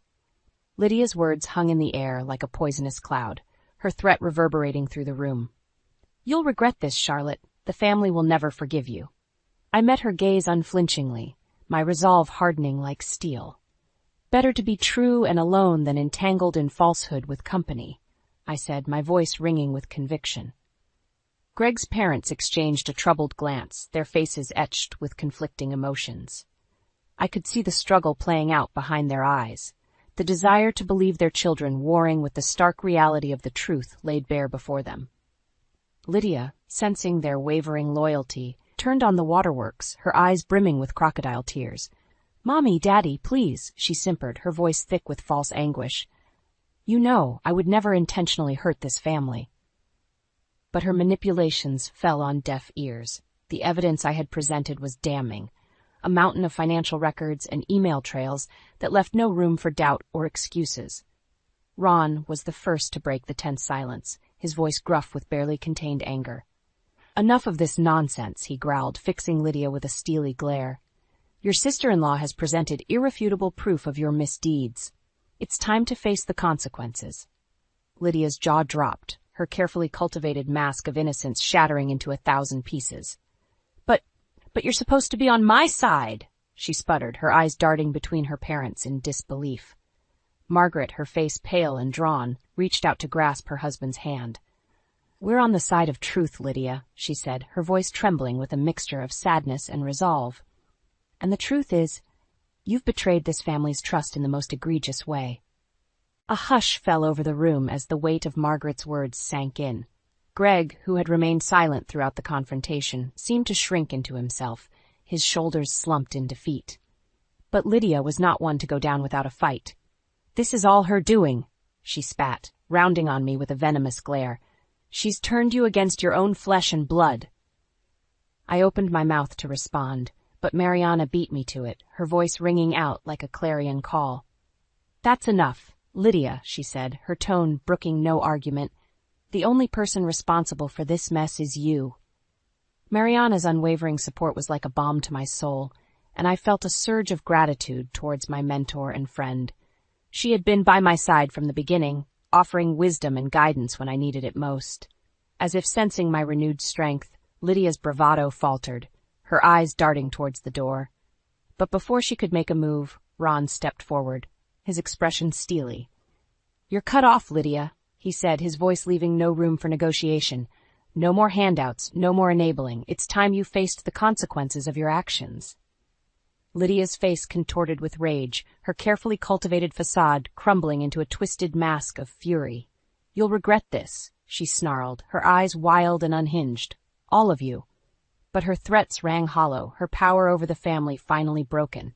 As she stormed out of the room, slamming the door behind her, I felt a weight lift from my shoulders. The battle had been hard fought, but in the end the truth had prevailed. And as I looked around at the faces of those who had stood by me, Mariana, Ellie, even Greg's parents, I knew that I was not alone. The road ahead would be long and arduous, but for the first time in months, I felt a glimmer of hope. Lydia's reign of terror was over, and I was ready to take control of my life once more. As the dust settled, I turned to Ellie, my heart swelling with pride at the strength and resilience she had shown throughout this ordeal. "It's going to be okay, honey," I said, pulling her into a tight embrace. "We're going to get through this, together." Ellie nodded, her eyes shining with a mixture of relief and admiration. "I know, Mom," she said, her voice thick with emotion. "You've shown me what it means to be truly strong." In that moment, I knew that no matter what challenges lay ahead, I had the courage and determination to face them head-on. With the unwavering support of my daughter and my newfound allies, I was ready to forge a new path, one free from the shackles of manipulation and deceit. The battle had been won, but the war was far from over. And as I looked towards the future, I felt a sense of purpose and resolve that I hadn't felt in years. It was time to take control of my destiny, once and for all. The silence that followed Lydia's dramatic exit was deafening, the weight of her actions hanging heavy in the air. But as I looked around at the faces of those who had stood by me, Mariana, Ellie, even Greg's parents, I felt a sense of relief wash over me. The storm had passed, and in its wake, a newfound sense of peace and resolve had taken root. "Mom?" Ellie's voice broke the stillness, her eyes shining with a mixture of pride and admiration. "I'm so proud of you. You've shown me what it means to be truly strong." Her words struck a chord deep within me, and I felt a surge of emotion welling up in my chest. Through all the turmoil and heartbreak, Ellie had been my constant, a beacon of love and support that had guided me through the darkest of times. "Ellie," I said, pulling her into a tight embrace, "anything I do for us. Love is our true wealth, and as long as we have that, we'll be okay." She nodded, her arms tightening around me. And in that moment, I knew that no matter what challenges lay ahead, we would face them together, as a united front. A soft cough drew my attention back to the others in the room, and I turned to see Greg hovering uncertainly in the doorway. His eyes were downcast, his shoulders slumped in defeat, and for a fleeting moment I felt a pang of pity for the man I had once loved. "Char," he began, his voice barely above a whisper, "I know I've made mistakes, unforgivable mistakes, but please, let me try to make things right." I studied him for a long moment, weighing his words against the weight of his betrayal. Part of me yearned for the easy path, the chance to salvage what was left of our marriage and move on with our lives. But a deeper, more primal part of me knew that it was too late for reconciliation. The trust had been shattered, the foundation of our relationship irreparably damaged by his lies and deceit. "I'm sorry, Greg," I said, my voice steady despite the tremor of emotion coursing through me. "But it's too late for apologies. You made your choice when you chose to stand by Lydia, even after everything she put us through." He flinched as if I had struck him, his eyes glistening with unshed tears. "Please, Char," he pleaded, taking a step towards me. "I'll do anything, just give me another chance." But I held up a hand, stopping him in his tracks. "No, Greg," I said, my voice ringing with finality. "It's over. I can't keep living in the shadow of your lies, constantly wondering when the next betrayal will come." Ellie shifted beside me, her hand finding mine and giving it a gentle squeeze. Her silent support was all the strength I needed to forge ahead, to sever the ties that had bound me to a life of manipulation and deceit. "It's time for me to take control of my life," I said, my gaze sweeping over Greg and his parents, who had remained silent witnesses to our exchange. "I'm done being a victim. It's done being taken for granted and underappreciated." Greg opened his mouth as if to protest, but I cut him off with a shake of my head. "This is my moment, Greg," I said, my voice laced with a newfound sense of determination. "My chance to forge a new path, one free from the shackles of your sister's toxic influence." A flicker of resignation passed over his features, and he nodded slowly, his shoulders slumping in defeat. "I understand," he murmured, his voice thick with emotion. "I just hope you can find it in your heart to forgive me someday." I said nothing, my silence speaking volumes. Forgiveness was a luxury I couldn't afford, not when the wounds of his betrayal were still so raw and fresh. As Greg turned and left, his footsteps echoing hollowly in the stillness, I felt a weight lift from my shoulders. The storm had passed, and in its wake, a newfound sense of clarity had taken root. It was time to start building a new chapter, one brick at a time. With Ellie by my side and the unwavering support of my newfound allies, I knew that I had the strength to face whatever challenges lay ahead. The road would be long and arduous, but for the first time in months, I felt a glimmer of hope, a beacon of light cutting through the darkness that had threatened to consume me. As I looked around at the familiar surroundings of my home, I felt a sense of purpose and determination wash over me. This was my sanctuary, my safe haven, and I was ready to reclaim it as my own.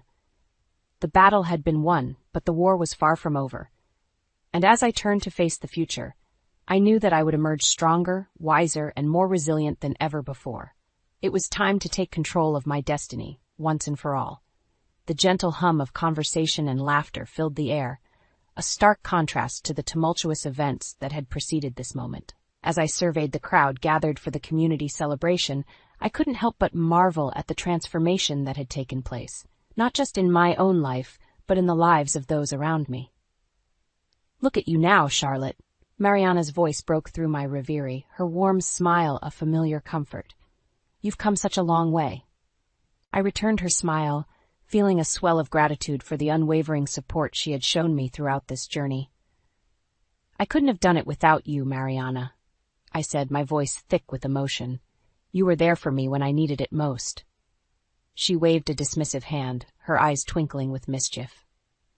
"Nonsense, my dear. You had the strength within you all along. I merely helped you see it." As I looked around at the familiar faces mingling and chatting, I couldn't help but feel a sense of pride and accomplishment. These were the people who had stood by me, offering their support and encouragement when the world seemed to be crumbling around me. "Mom?" Ellie's voice drew my attention, and I turned to see her beaming at me, her eyes shining with a mixture of pride and affection. "We're going to be just fine, aren't we?"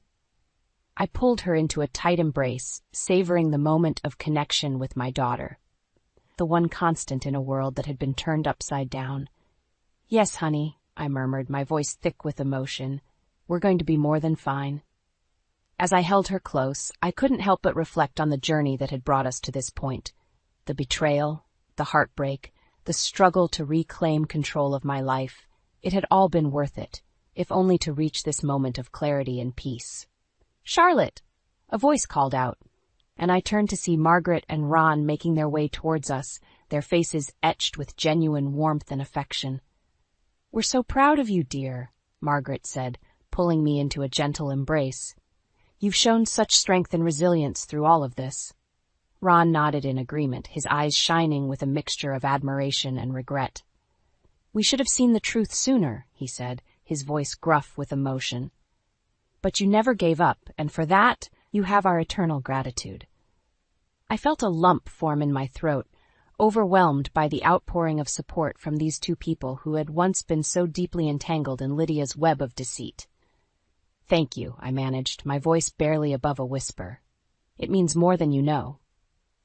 As the evening wore on, I found myself surrounded by a network of allies and supporters, colleagues, friends, and even members of the community who had rallied behind me in my darkest hour. Their words of encouragement and admiration buoyed my spirits, reminding me of the incredible journey I had undertaken and the obstacles I had overcome. And through it all, Ellie remained by my side, a constant source of strength and inspiration. Her unwavering belief in me had been the fuel that kept me going, even when the path ahead seemed shrouded in darkness. As the celebration drew to a close, I found myself standing on the periphery, watching as the crowd dispersed and the lights dimmed. A sense of peace washed over me, a feeling of contentment and closure that I hadn't experienced in years. The road ahead was still uncertain, but for the first time in a long time, I felt truly ready to embrace whatever challenges lay ahead. With the support of my newfound allies and the love of my daughter, I knew that I had the strength and resilience to forge a new path, one built on the foundations of truth, integrity, and self-worth. As I turned to leave, Mariana's words echoed in my mind. "Look at you now, Charlotte. You've come such a long way." And in that moment, I knew that she was right. I had come a long way, further than I could have ever imagined. But the journey was far from over, and with each step forward, I felt a newfound sense of purpose and determination. The echoes of betrayal had faded, replaced by the resounding chorus of hope and possibility. and as I looked towards the horizon, I knew that the best was yet to come. I smoothed my skirt and took a deep breath, steeling myself for another one of Cecilia's impromptu visits. The doorbell chimed, and I plastered on a smile before opening the door. "Laura, thank goodness you're home." Cecilia burst in, her designer purse swinging wildly. "I'm in such a pickle, and I didn't know who else to turn to." I bit back a sigh. "What's wrong this time, Cecilia?" She collapsed dramatically onto my couch. "It's the mortgage. I'm behind again, and they're threatening foreclosure. I just need a little help to tide me over." I perched on the edge of an armchair, my patience wearing thin. "Cecilia, we've been through this before. Ethan and I can't keep bailing you out." "But your family?" she wailed. "What am I supposed to do?" Before I could respond, my cell phone rang. I glanced at the caller ID and felt a wave of relief. "I'm sorry, Cecilia, but I need to take this. It's my father." I stepped into the kitchen, grateful for the interruption. "Hi, Dad. How are you feeling?" "Laura, sweetheart." My father's voice was uncharacteristically serious. "I need you to come over. There's something important we need to discuss." A chill ran down my spine. "Is everything okay?" "Just come as soon as you can," he said, then hung up. I returned to the living room, where Cecilia was rifling through her purse. "I'm sorry, but I have to go. My father needs me." Cecilia's head snapped up. "But what about my situation?" "We'll talk later," I said firmly, ushering her towards the door. "I really have to go." As I drove to my father's house, my mind raced. What could be so urgent? Dad had always been the picture of health, but lately he'd seemed more tired than usual. I pulled into the driveway and hurried inside. "Dad, where are you?" "In here, Laura," he called from the study. I found him sitting behind his desk, looking older than I'd ever seen him. "What's going on, Dad? You're scaring me." He gestured for me to sit. "I'm afraid I have some bad news, sweetheart. I've been to see Dr. Jameson and, well, it's not good." My heart dropped. "What do you mean?" "I have cancer, Laura, and it's advanced. They're giving me 6 months, maybe a year." The world tilted on its axis. "No," I whispered. "There must be some mistake. We'll get a second opinion, try different treatments." Dad reached across the desk and took my hand. "I've already done all that. It's time to face facts. But that's not why I called you here." I blinked back tears. "What do you mean?" He pulled out a thick folder. "I need to get my affairs in order, and there are some things you need to know. I've made some investments over the years, properties and such. I want to make sure you're taken care of after I'm gone." "Dad, stop," I pleaded. "I don't want to talk about this." "We have to, Laura. You need to be prepared." As he started explaining about bank accounts and real estate holdings, my phone buzzed. A text from Ethan. "Where are you? Cecilia's upset. What happened?" I ignored it, trying to focus on my father's words. But my mind was reeling. How could this be happening? And how was I going to tell Ethan? Dad must have sensed my distraction. "We can go over the details later. For now, just know that everything's taken care of. You won't have to worry." I nodded numbly, still struggling to process it all. As I stood to leave, Dad pulled me into a tight hug. "We'll get through this, sweetheart," he murmured. "Together." I clung to him, wishing I could freeze this moment and make time stand still. But as I pulled away, I knew nothing would ever be the same again. Driving home, I felt like I was in a fog. How could I face Ethan and Cecilia with this news? How could I face anyone? As I pulled into my driveway, I saw Cecilia's car still parked out front. My heart sank. I wasn't ready for this. I wasn't ready for any of it. Taking a deep breath, I stepped out of the car and walked towards the house, bracing myself for whatever came next. The day of Dad's funeral dawned gray and somber, matching my mood perfectly. I stood in front of the mirror, adjusting my black dress, when Ethan appeared behind me. "You ready?" he asked, his hand on my shoulder. I nodded, not trusting my voice. As we drove to the church, I couldn't shake the feeling that everything was about to change. The service was a blur of tears and whispered condolences. I barely registered the words of the eulogy, focusing instead on the framed photo of Dad next to his casket. He looked so alive, so vibrant. How could he be gone? As we gathered at the cemetery, Cecilia sidled up to me. "Laura, I'm so sorry for your loss," she said, her voice dripping with sympathy. "Your father was such a generous man. I'm sure he made sure you were well taken care of." I stiffened, shocked by her brazenness. Before I could respond, Ethan pulled me away. "Not now," he muttered. Back at the house, I retreated to Dad's study, needing a moment alone. I ran my fingers over his desk, remembering our last conversation. The folder he'd shown me was still there, tucked away in a drawer. A knock at the door startled me. It was Mr. Jameson, Dad's lawyer. "Laura, I'm sorry to disturb you, but there are some matters we need to discuss," he said gently. I nodded, gesturing for him to sit. "What is it?" He pulled out a thick envelope. "Your father's will." He was very specific about his wishes.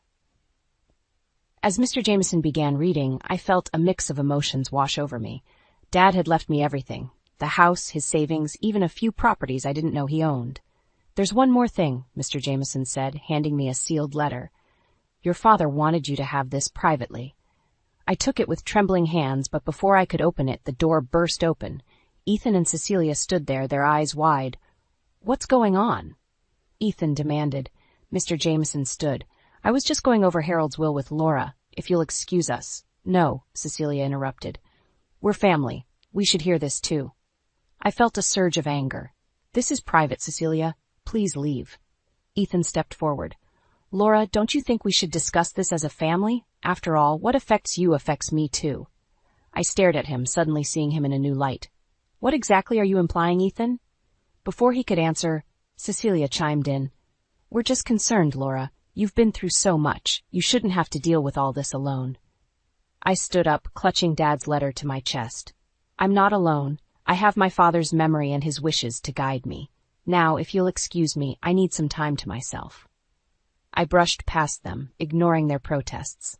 In the sanctuary of my bedroom, I finally opened Dad's letter with shaking hands.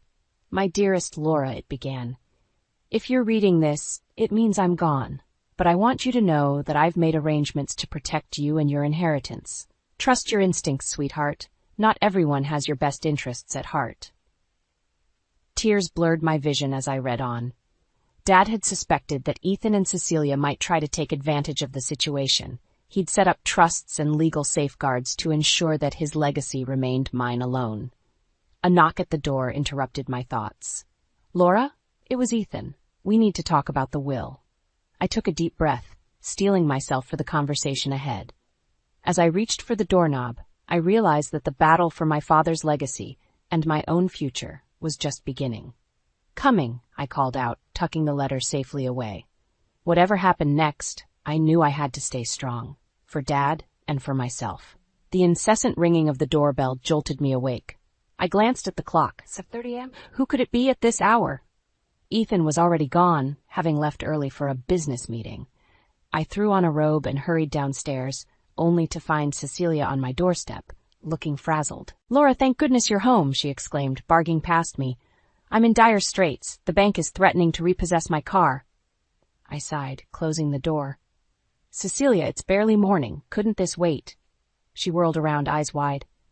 "Wait, Laura, I could lose my car today. I need your help. Just a small loan to tide me over." The audacity of her request so soon after Dad's funeral made my blood boil. "Cecilia, I'm still grieving. I can't deal with your financial problems right now." "But you have all that money now," she pressed. "Surely you can spare some for family?" I felt a surge of anger. "That's enough. My inheritance is not your personal piggy bank. I think you should leave." Cecilia's face hardened. "I see how it is. You get a windfall and suddenly you're too good for family. Ethan will hear about this." As I watched her storm out, I realized the peace I'd hoped for after Dad's passing was slipping further away. Later that afternoon, as I sorted through Dad's belongings, my phone buzzed. It was an email from my old high school announcing an upcoming reunion. I hesitated, then decided to RSVP. Maybe a night out would do me good. Just then, Ethan walked in, looking tired. "Hey," he said, kissing my cheek. "How was your day?" I debated whether to mention Cecilia's visit, but decided against it. "Fine. Just going through some of Dad's things. How was your meeting?" He shrugged, loosening his tie. Same old, same old. "Listen, I was thinking we should talk about the inheritance. Maybe consider investing some of it." I felt my guard go up. "I'm not ready to make any decisions yet, Ethan. It's too soon." He frowned. "Laura, we can't just sit on that kind of money. We need to be smart about this." "We," I echoed. "Dad left it to me, Ethan. I'll decide what to do with it when I'm ready." The tension in the room was palpable. Ethan opened his mouth to argue, but his phone buzzed. He glanced at it, then back at me. We'll discuss this later. I have to take this call. As he hurried out, I couldn't shake the feeling that something was off. Why was he so interested in my inheritance? The next morning, I woke to find Ethan already gone again. There was a note on the kitchen counter. Early meeting. Don't wait up tonight. Feeling restless, I decided to visit one of the properties Dad had left me, a small apartment building across town. As I pulled up, I noticed a familiar car parked outside. Cecilia's. Confused, I made my way to the building's office. The door was ajar, and I could hear voices inside. She's being so stubborn, Cecilia was saying. We need to find a way to convince her to share the inheritance. Patience, a male voice replied. It took me a moment to recognize it as Ethan's. We'll get what's ours. Just stick to the plan.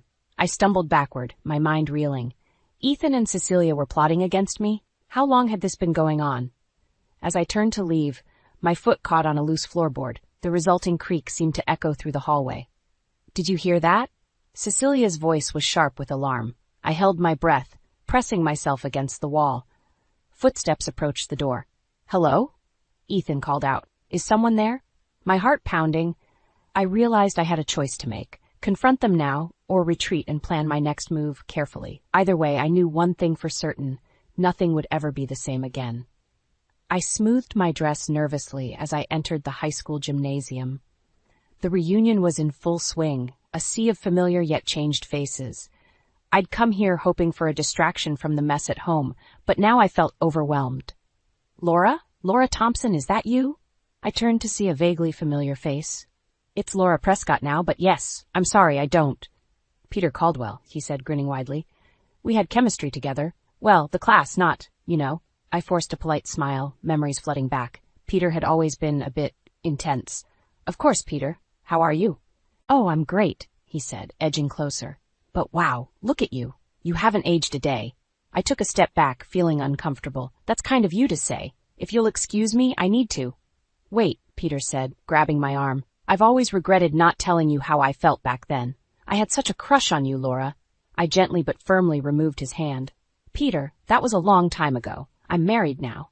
His eyes narrowed. Married? To who? Ethan Prescott, I said, scanning the room for an escape route. Peter's face darkened. Prescott? As in Cecilia Prescott's brother? I froze. You know Cecilia? He laughed bitterly. Oh, I know her all right. She's been stringing me along for months, always needing favors, but now I see what's really going on. My heart raced. What do you mean? Peter leaned in, his breath hot on my ear. Your husband and his sister are planning something, Laura, and it involves you. I stumbled back, my mind reeling. You're lying. Why should I believe you? Because I can prove it, he said, pulling out his phone. Cecilia's been careless, left some interesting texts on my phone when she borrowed it. With shaking hands, I took the phone. What I saw made my blood run cold.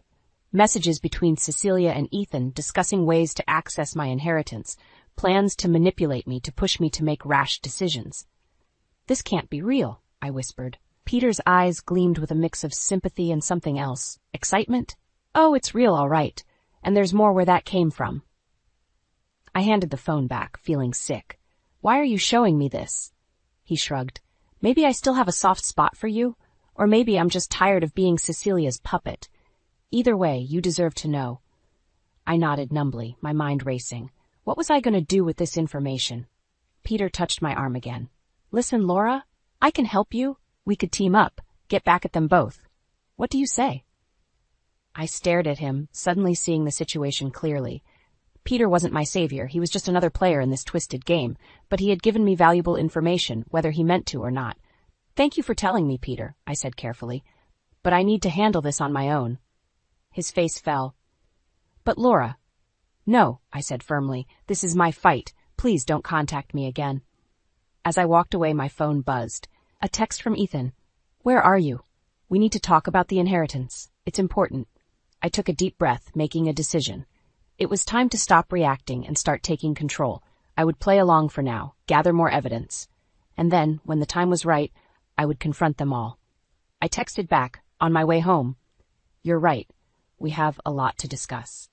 As I left the reunion, I felt a strange mix of dread and determination.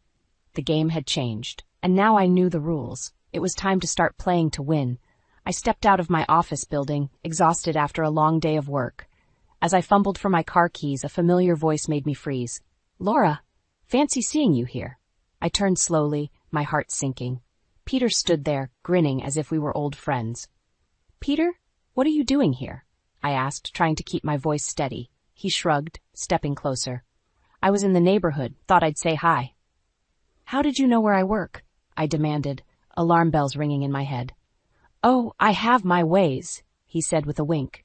"Listen, I've been thinking about our conversation at the reunion. I really think we should talk more about Ethan and Cecilia."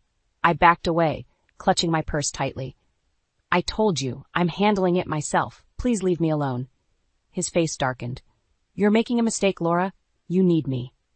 Before I could respond, a coworker walked by, giving us a curious look. I forced a smile and turned back to Peter. "I have to go. Don't come here again." As I drove home, my mind raced. How had Peter found me, and what would he do next? The next morning, I woke to find Ethan already gone. There was a note on the kitchen counter. "Early meeting. Don't wait up tonight." I sighed, realizing how common these early meetings had become. As I sipped my coffee, movement outside caught my eye. I peered through the window and nearly dropped my mug. Peter was standing across the street, staring at our house. My hands shaking, I called Ethan. It went straight to voicemail. "Ethan, call me as soon as you get this. It's urgent." I paced the living room, debating what to do. Should I call the police? But what would I say? That my husband's sister's ex-boyfriend was stalking me because of some convoluted inheritance scheme? A knock at the door made me jump.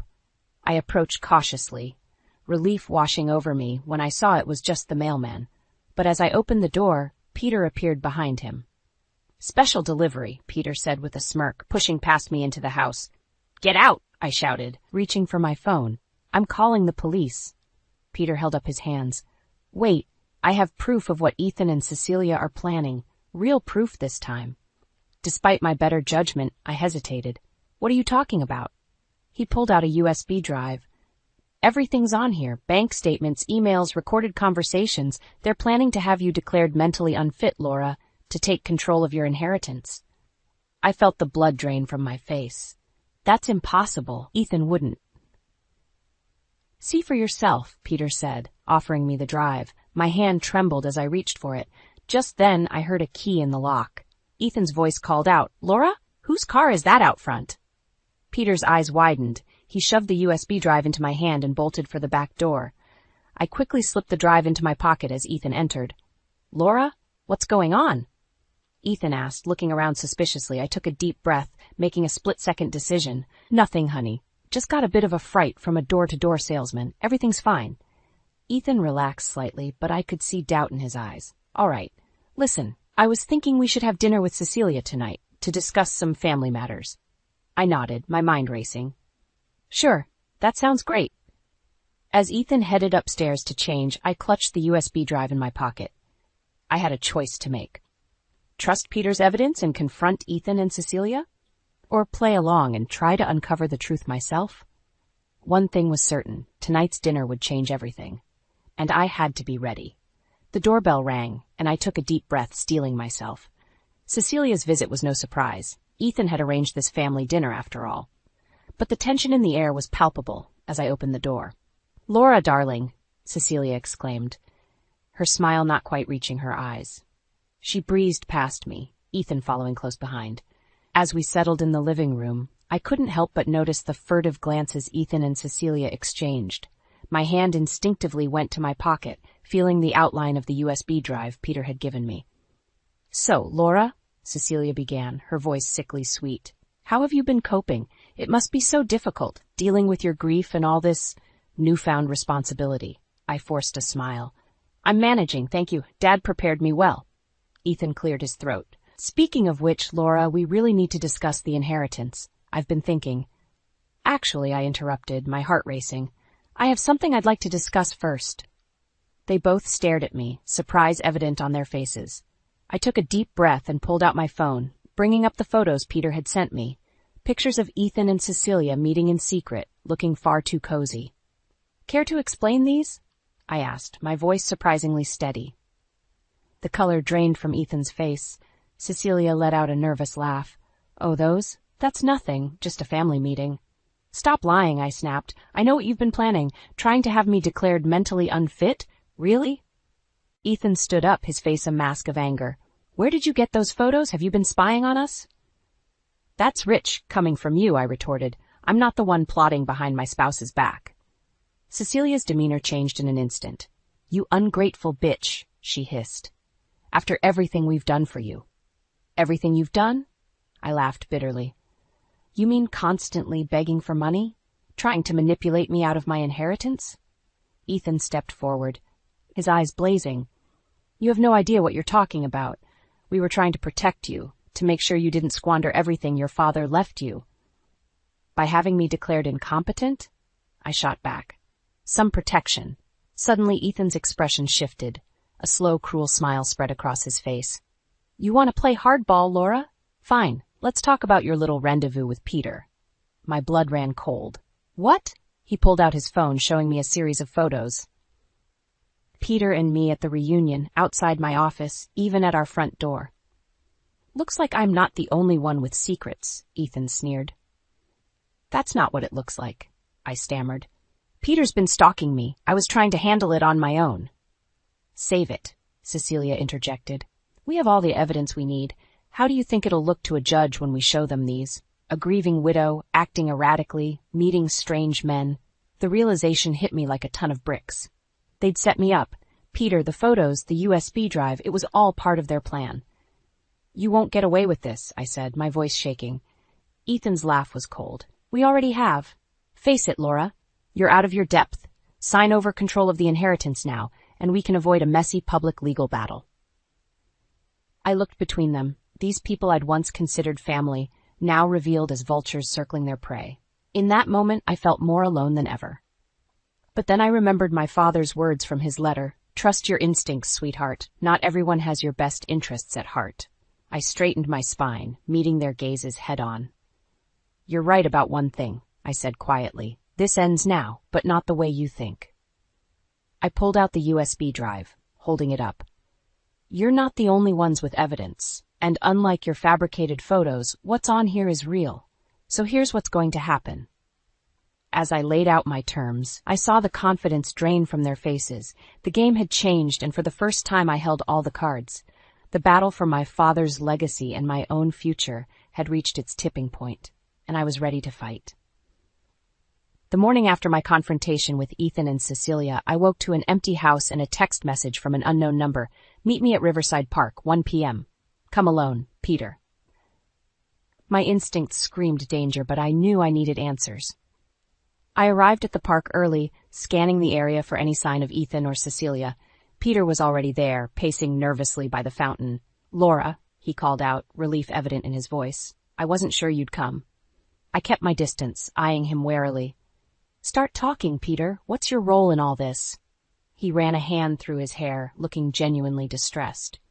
I'm so sorry, Laura. I never meant for it to go this far. Cecilia, she blackmailed me.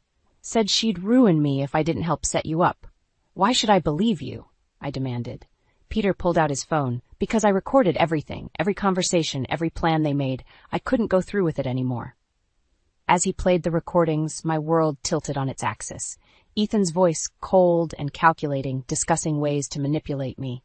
Cecilia, gleefully planning how they'd spend my inheritance once I was out of the picture.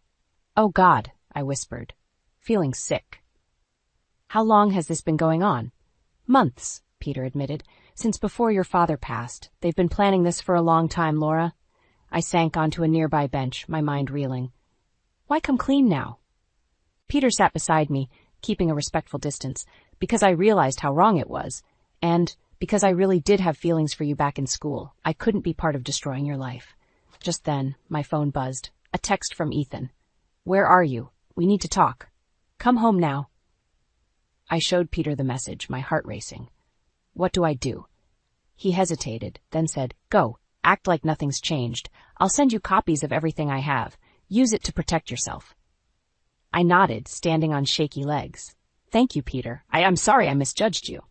As I drove home, my mind was a whirlwind of emotions, betrayal, anger, fear, but underneath it all, a steely determination was forming. I wouldn't be their victim any longer. Ethan was waiting when I walked in, his face a mask of concern. "Where have you been?" "I've been worried sick." I forced a smile. "Just needed some air to clear my head after last night." He nodded, reaching for my hand. I fought the urge to recoil. "I'm sorry about how things went. We all said things we didn't mean. But I think I have a solution." "Oh?" I asked, keeping my voice neutral. Ethan led me to the dining room where Cecilia was waiting with a stack of papers. My stomach dropped. "We've drawn up some documents," Ethan explained, "just to help manage the inheritance. For your own protection, of course." I glanced at the papers, recognizing power of attorney forms. They were really going through with it. "I don't know," I said, feigning uncertainty. "This is a big decision. Can I have some time to think about it?" Cecilia's smile was razor sharp. "Of course, dear, but don't take too long. We wouldn't want things to get messy." As they talked, outlining their plans for my father's legacy, I felt a calm settle over me. They thought they had won, but they had no idea what was coming. My phone buzzed quietly. Peter's files had arrived. I excused myself, retreating to the bathroom. As I scrolled through the damning evidence, a plan began to form. I looked at myself in the mirror, seeing a strength I hadn't known I possessed. "Game on," I whispered to my reflection.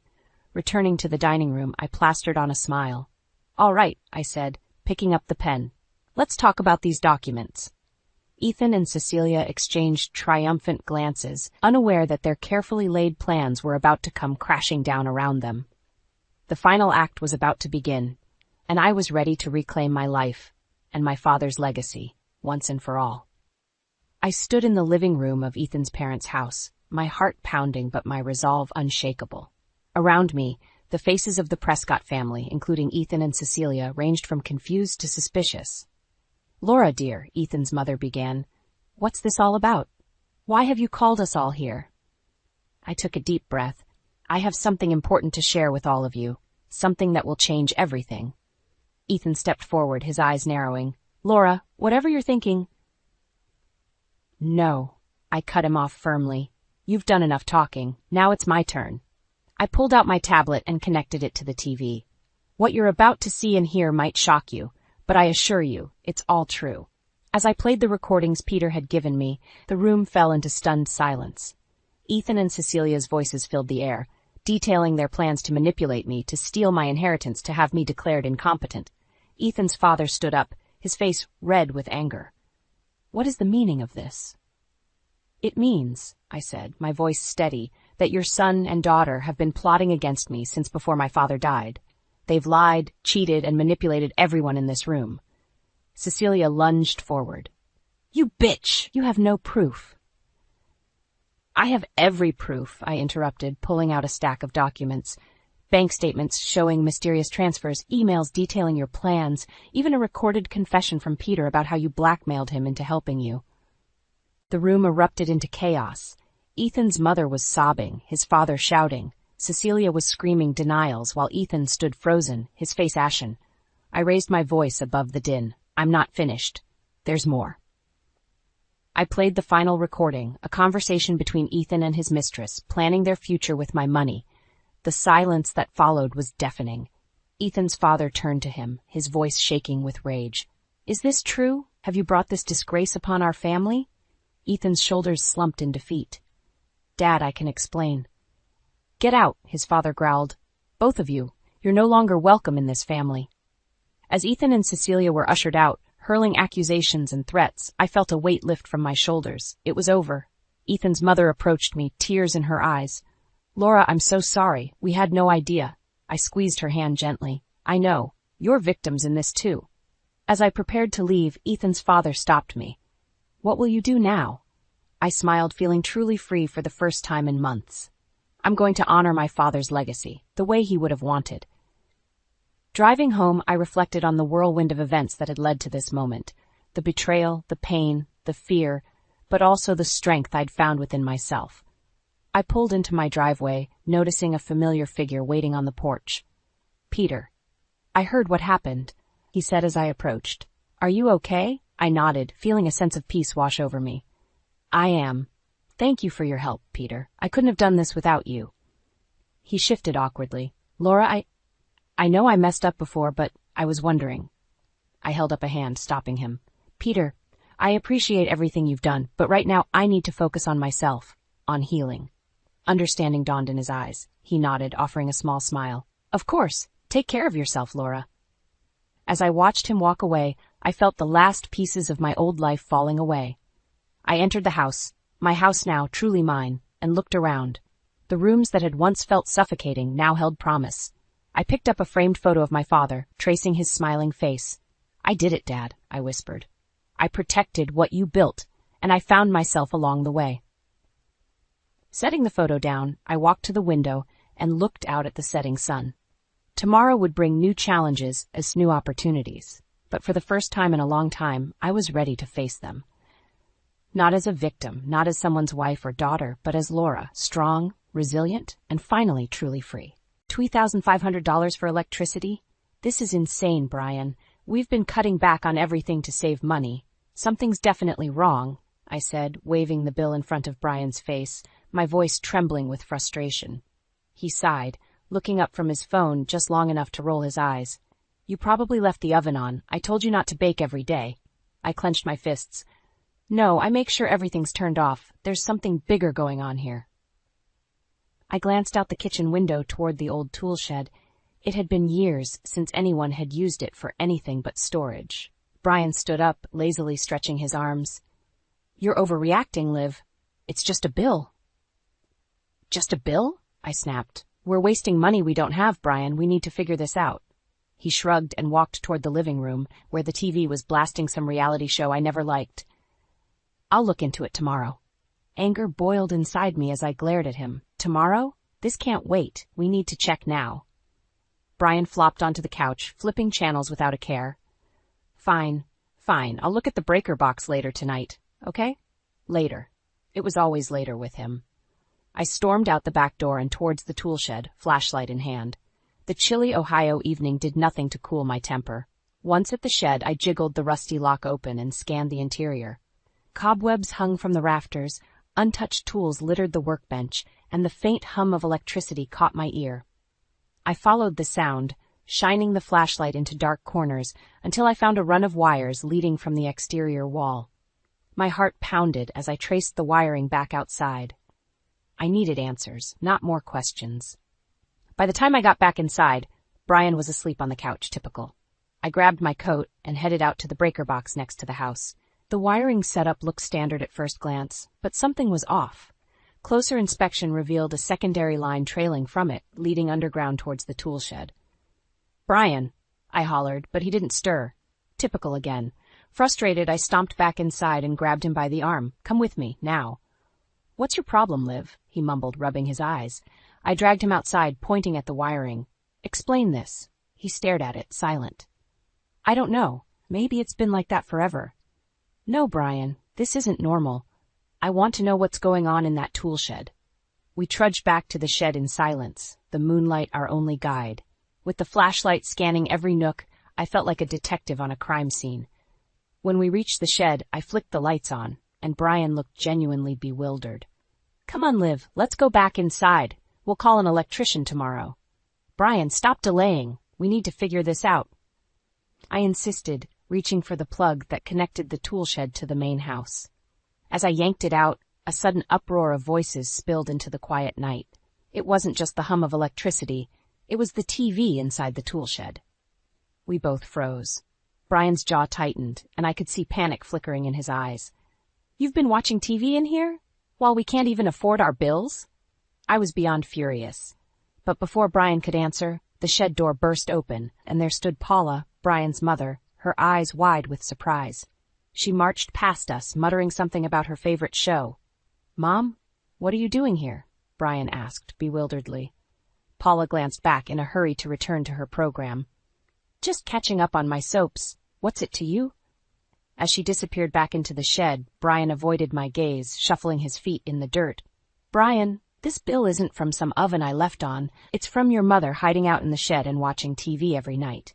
This isn't just carelessness. It's deceit, I said, shaking with anger. For the first time, Brian looked genuinely cornered, and in that moment I knew this was only the beginning. The next morning, the tension in the house was thick enough to cut with a knife. I found Brian in the kitchen, sipping his coffee and staring out the window.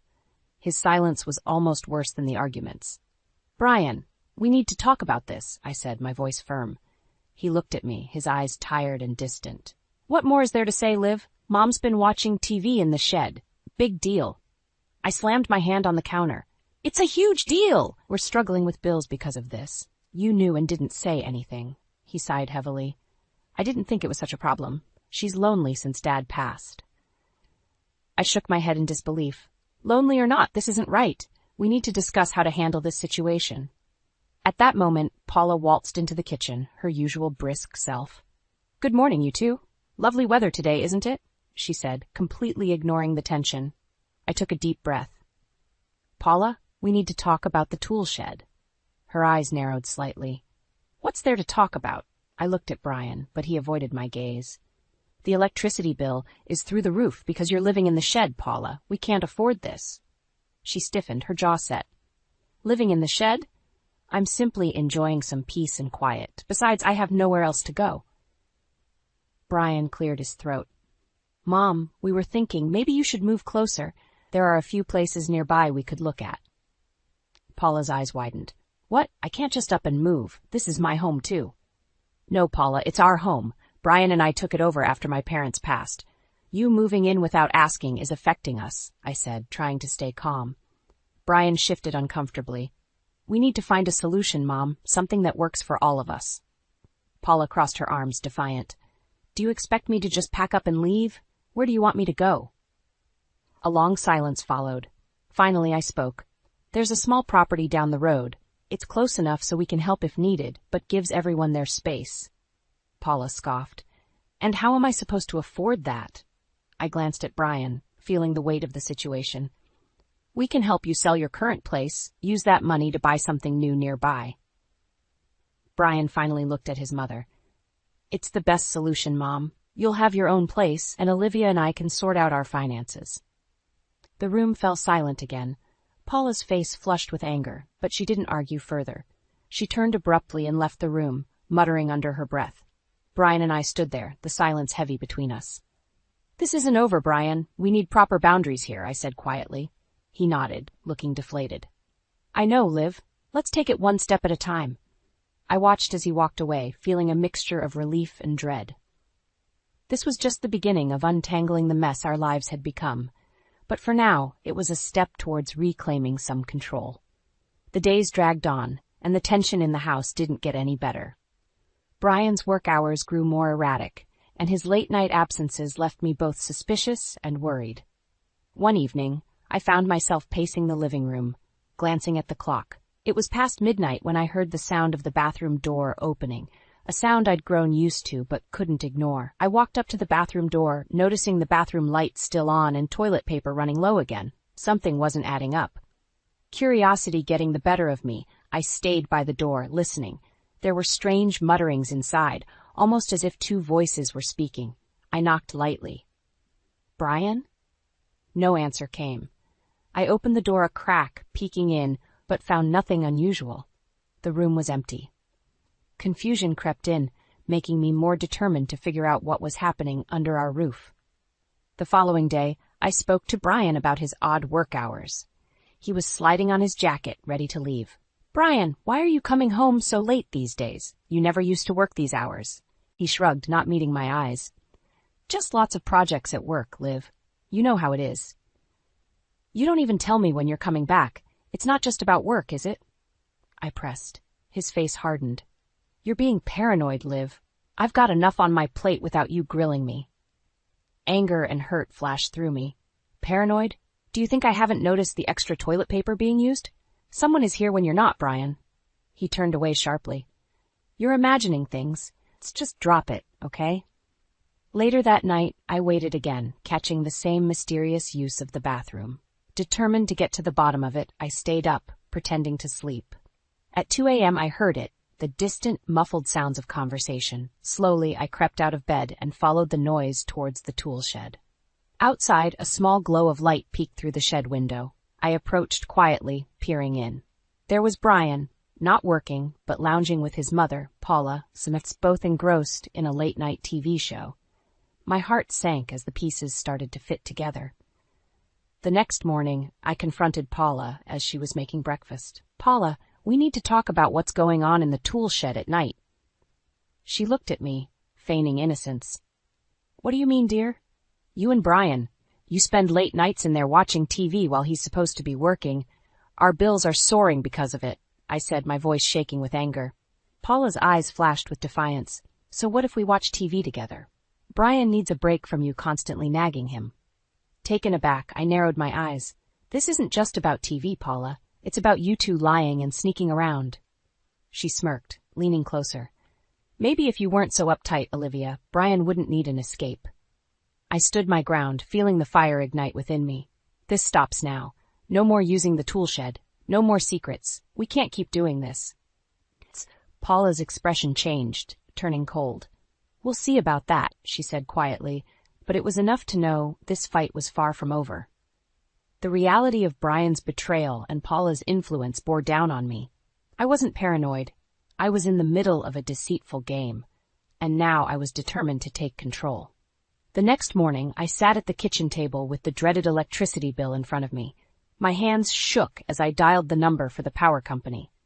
After a few minutes of back and forth, I managed to schedule an inspection for the following day. When the inspector arrived, he was a middle-aged man with a kind face. "Ma'am, I'm here to check on the high electricity usage you've reported," he said, tipping his hat. "Thank you for coming. I really appreciate it. I have no idea what's causing this," I replied, showing him the way to the tool shed. The inspector took out his tools and began examining the outside wall. After a few minutes, he frowned. "There's definitely something odd here. This wiring looks like it's been tampered with." My heart pounded. "What do you mean?" He pointed to a section of the wall where wires ran towards the tool shed. "These wires aren't standard. It looks like something's drawing a lot of power from your main supply." I watched as he continued his inspection, shining a flashlight into the dimly lit interior of the shed. "There's definitely some unusual activity here," he confirmed. I felt a surge of anger and frustration. "Can you help me disconnect it?" "Of course, ma'am, I'll get this taken care of right away," he responded, rolling up his sleeves.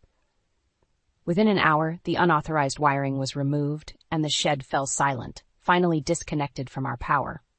I thanked the inspector, who reassured me that the situation would be rectified in our next bill cycle. That evening, Brian came home looking annoyed. "Why's the shed dark, Liv?" he asked, tossing his keys on the counter. I crossed my arms, staring him down. "Because I had the power disconnected. The inspector found suspicious wiring." His eyes flashed with anger. "You did what? You had no right." "No right? We're drowning in bills, Brian. That shed was draining our finances." I shot back. Before he could respond, Paula appeared in the doorway, her face a thundercloud. "What's this about the shed losing power? My TV's not working." I took a deep breath, preparing for the storm. "The inspector found unauthorized wiring. We can't afford this, Paula. It stops now." Paula's face turned red with fury. "You think you can control everything, don't you, Olivia? This is my son's home, too. You can't just decide these things." "It's not about control, Paula. It's about our family's well-being. If you won't respect that, I'll take steps to make sure it's enforced," I replied, my voice unwavering. Brian stepped in, raising his hands. "Everyone just calm down, all right? We'll figure this out." But Paula wasn't having it. She turned to Brian, eyes blazing. "Your wife is ruining everything, Brian. You need to put your foot down." "Mom, I've already told you we need to reduce our expenses," Brian said, but his voice lacked conviction. "You're just as much a part of this household," she hissed at me, ignoring her son's half-hearted protest. "I am, Paula, which is why this can't continue," I responded, my patience wearing thin. Paula scowled. "This isn't over, Olivia. Not by a long shot." As she stormed out of the room, I felt a mix of relief and dread. I had won this battle, but the war was far from over. And now, deep down, I knew the next steps would be the hardest. The following days were cold and silent. Brian avoided me more than usual, and Paula hardly left her room. In the evening, I decided enough was enough. I marched into the living room where Brian was mindlessly flipping channels. "Brian, we need to talk. Now," I said, standing in front of the TV. He sighed and turned off the TV. "All right, what is it?" We can't keep living like this under a cloud of deceit and stress. We need to address the toolshed situation once and for all. Come with me, I demanded, leading him outside. As we stepped into the chilly night, Brian followed reluctantly. I led him to the toolshed and opened the door. Look at this, Brian. Look at what you've turned our home into. Brian stood at the entrance, his face shadowed. I don't see the big deal, Liv. It's just a shed. Just a shed? This just a shed has cost us thousands of dollars and driven a wedge between us. I barked, barely containing my frustration. Suddenly, I heard the sound of footsteps rushing toward us. Paula, her face twisted in anger, appeared in the doorway. What are you two doing here? Without waiting for Brian to answer, I turned to her. Paula, we've had enough of this secrecy. I know you're using the shed every night. You need to explain yourself. Paula's eyes blazed. You think you're so righteous, Olivia. You don't know the half of it. Brian stepped back, looking trapped between us. Mom, just tell her the truth. Paula sneered. Fine. I've been staying in the shed because Brian promised me I could. He knew how much I missed my own space after your father's death, Olivia. I turned to Brian, my voice ice cold. Is this true, Brian? You knew about this from the start? He hesitated before nodding. I didn't think it'd become such an issue. I felt a surge of betrayal. We've been drowning in bills while you two play house out here. This isn't just about space, Paula. It's about respect, decency, and honesty. Paula took a step closer, her voice low and menacing. Don't preach to me about honesty, Olivia. You've always tried to control everything, making Brian's life a living hell. I'm the one who keeps him sane. My anger flared. Sane? Lies and deceit are what you consider sanity? Without warning, Paula grabbed the unplugged power cord and shoved it toward me. You want honesty? How about you admit you've been driving a wedge between my son and me ever since we moved in? Brian finally spoke, his voice broken. Mom, that's enough. Olivia's right. We need to stop this. What's been happening isn't fair to anyone. Paula looked horrified, as if she couldn't believe her son was siding against her. How dare you, Brian? After everything I've sacrificed for you? Without even looking back, I turned and walked out of the shed. Their voices faded as my feet hit the gravel pathway back to the house. I stormed inside and collapsed on the couch, trembling with the weight of everything. Minutes later, Brian entered, his face pale. Liv, I'm sorry. I looked up at him, my eyes cold. Sorry isn't enough, Brian. This has gone on too long. I need you to make a choice. Either we fix this mess together, or I fix it alone. He swallowed hard, the decision heavy in the air. We'll fix it together, he finally said, but trust wouldn't be easily rebuilt. That night, while the house finally fell silent, I knew this was more than just a strained marriage. It was a battle for control, honesty, and survival, and I wasn't done fighting yet. The house was eerily quiet the next morning. Paula had retreated to her room, and Brian sat at the kitchen table, staring blankly at his coffee. I knew it was time to take matters into my own hands. I started searching the house, room by room, for any equipment or clues that hinted at further deceit. It wasn't long before I found a small, hidden camera tucked behind a picture frame in the living room. My heart raced. This wasn't just about the tool shed. This was about control and surveillance. I marched into the kitchen, holding the camera. Brian, what is this? He looked up, his eyes widening with shock. Liv, I swear, I didn't know about that. I slammed the camera on the table. More lies, Brian? How much of our life has been recorded? Paula stormed in, her face flushed with anger. I did that. I needed to keep an eye on things while you were busy being judgmental and controlling.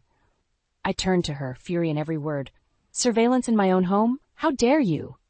Paula squared her shoulders unfazed. I did what I had to do to protect my son. I took a step closer, my voice low but sharp. Protect him or control him? You've overstepped your bounds, Paula. This is unacceptable. Brian stood up, trying to mediate. Mom, this has gone too far. Olivia's right. You can't spy on us. Paula looked at Brian, betrayal in her eyes. After everything, you're turning against me?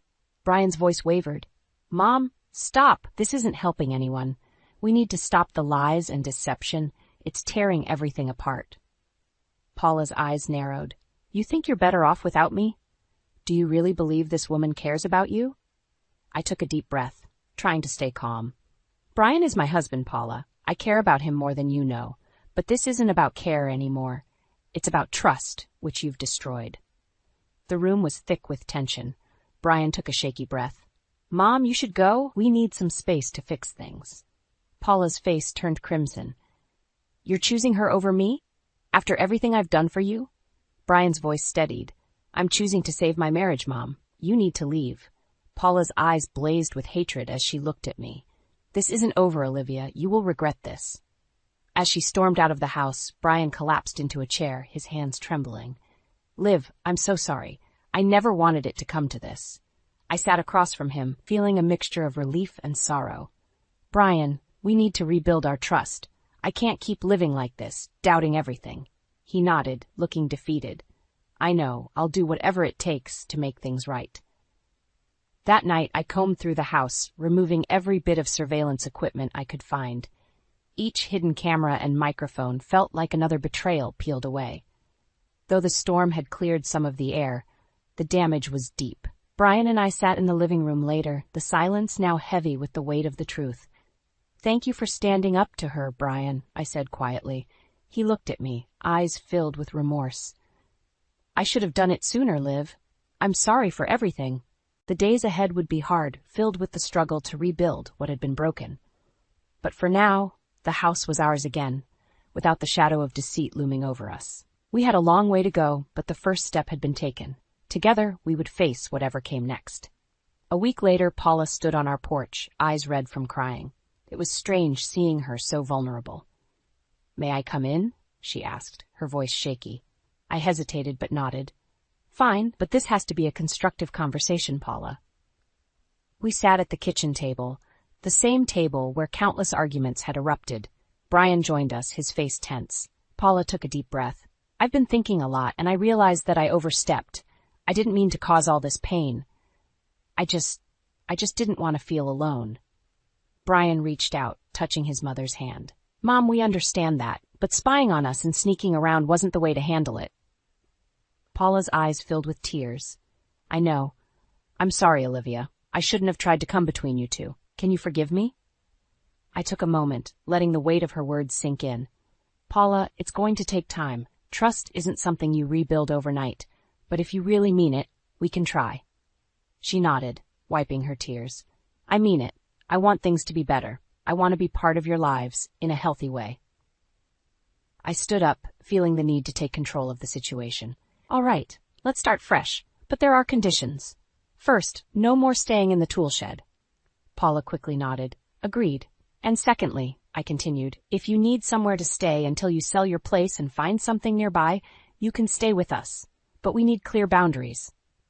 Brian looked relieved. That sounds fair, Mom. We need to set things right. Paula smiled faintly, grappling with the emotions that had built up over months. Thank you, both of you. Days turned into weeks, and the house felt more like a home. Paula was staying in the guest room temporarily, and our communication had improved, but the scars of betrayal were still healing.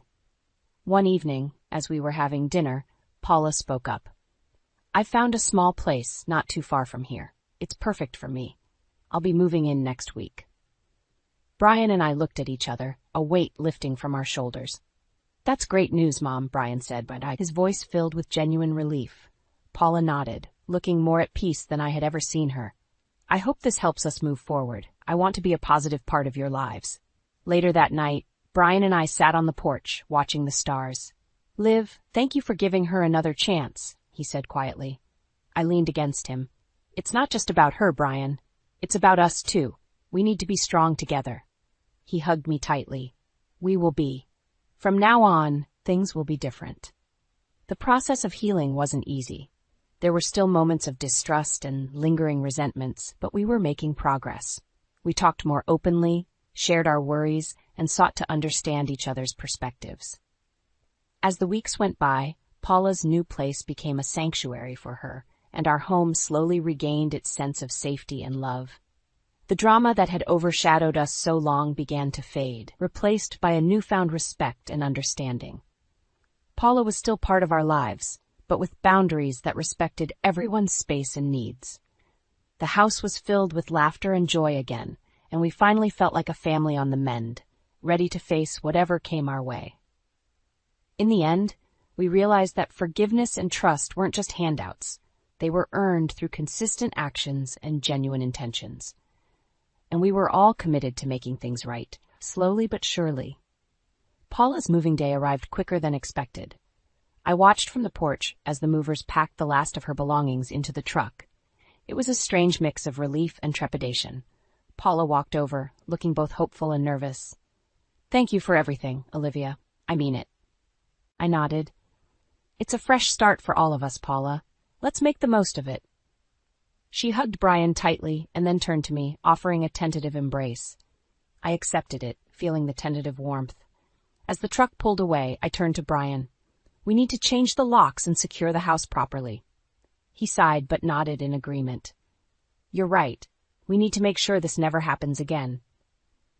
That weekend, I called a locksmith and replaced all the locks, then moved Brian's belongings into a rental storage unit. He stood by, watching as I packed his things. "Liv, do we really need to do this?" he asked, pain in his eyes. I paused, looking at him. "Brian, we need to separate for a while. We've both been through so much, we need time to heal." He swallowed hard, finally nodding. "I understand. Whatever it takes to make things right." The next day, I handed him the keys to the storage unit. "You can stay there until you find a place. We'll talk about the rest later." Brian moved his things without protest, leaving the house feeling both empty and free. The separation was hard, but necessary. I needed space to think, to breathe, to figure out what came next. I changed the house's interior, making it my own again. Fresh paint, new furniture arrangements, and the removal of all surveillance equipment helped reclaim my space. It felt like an act of defiance and liberation. A week later, I filed for divorce, demanding alimony. When I handed Brian the papers, he looked broken, yet resigned. "I didn't want it to come to this, Liv," he whispered. "Neither did I replied, my voice steady, "but we need to move forward separately." The court proceedings went smoothly, and soon enough Brian was legally out of my life.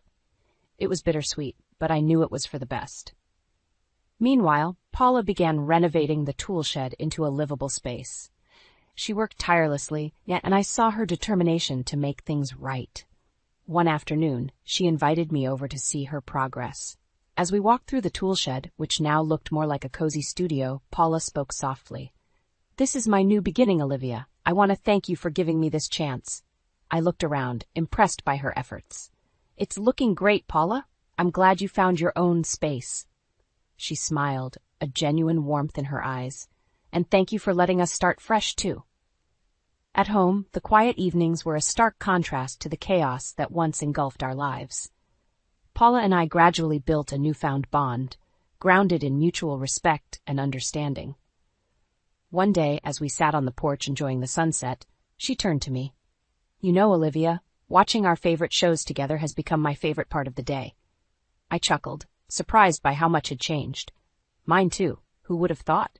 We laughed, the tension of the past finally easing away. Despite all the turmoil, we had come out stronger. I found peace in the everyday routines, enjoying the small moments that felt truly mine. The journey from betrayal to liberation had been hard and painful, but in the end, it forged a new chapter filled with promise. Paula and I survived the storm and discovered that sometimes even the most unlikely alliances could lead to genuine harmony. Together, we had built something that neither of us could have foreseen, a challenging yet uniquely rewarding peace. And with that, I knew I was ready to face whatever came next. I woke up feeling like I'd been hit by a truck. My head was pounding, and every muscle in my body ached. As I tried to sit up, a wave of nausea swept over me, and I collapsed back onto the bed, shivering uncontrollably. "Elena, get up and clean this mess." Clayton's voice boomed from the living room. "I swear, you're just lazy. Can't even manage simple tasks while I'm at work." I dragged myself out of bed, my legs barely supporting my weight, and stumbled into the living room. Clayton was glaring at me, his eyes narrowed with disgust. The room was a mess, with dirty dishes piled in the sink and laundry scattered across the floor. "I'm sorry," I croaked, my throat raw and scratchy. "I've been feeling really sick." Before I could finish my sentence, Clayton cut me off. "That's no excuse. You're just lazy and unmotivated. I work all day to provide for us, and you can't even keep the house clean." His words stung, but I was too weak to argue. I tried to explain that I had a high fever and could barely stand, but he wasn't listening. He just kept berating me, his voice growing louder and more aggressive with each word. Suddenly, everything started spinning and I felt myself falling. The last thing I heard was Clayton's voice, distant and distorted, before everything went black. When I came to, I was lying on the couch, a damp cloth on my forehead. Clayton was nowhere to be seen. As I tried to piece together what had happened, the memories came flooding back. The sickness, the mess, the yelling, and then the darkness. It wasn't the first time Clayton had lashed out at me like that. Over the past year, his behavior had become increasingly erratic and abusive.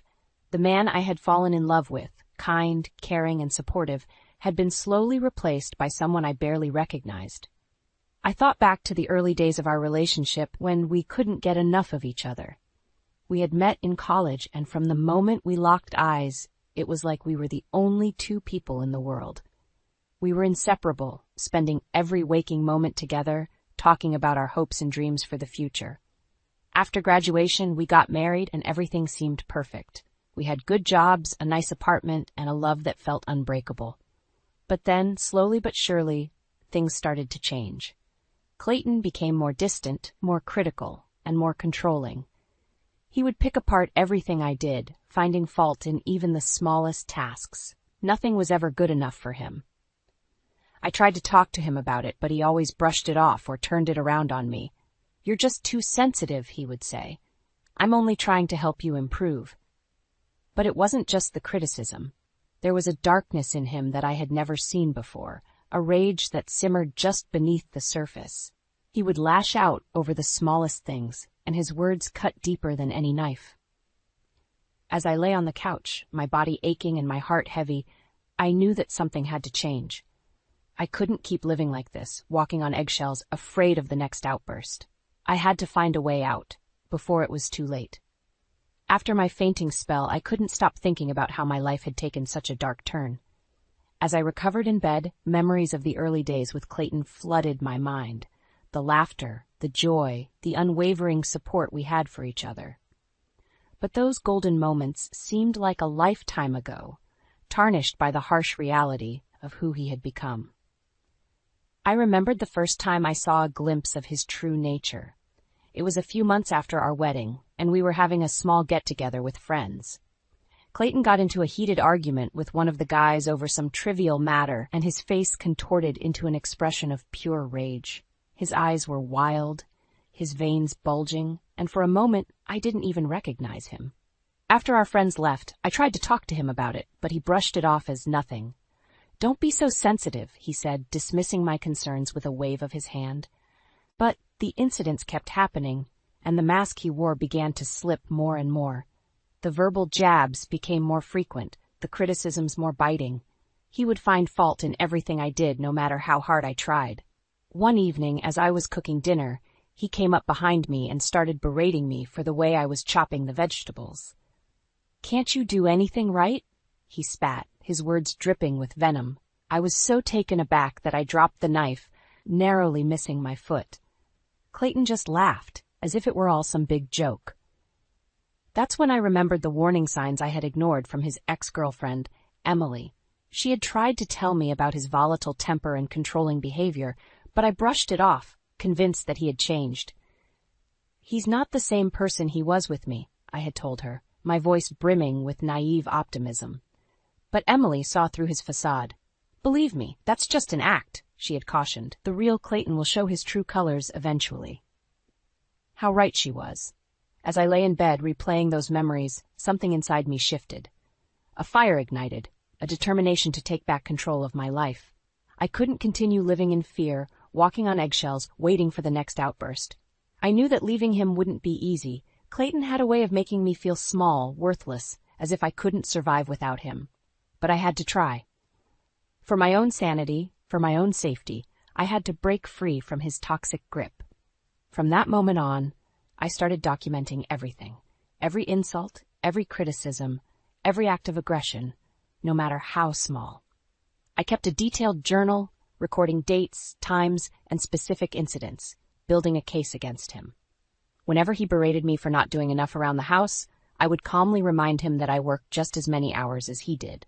When he accused me of being lazy or unmotivated, I would list out all the tasks I had accomplished that day, refusing to let him diminish my efforts.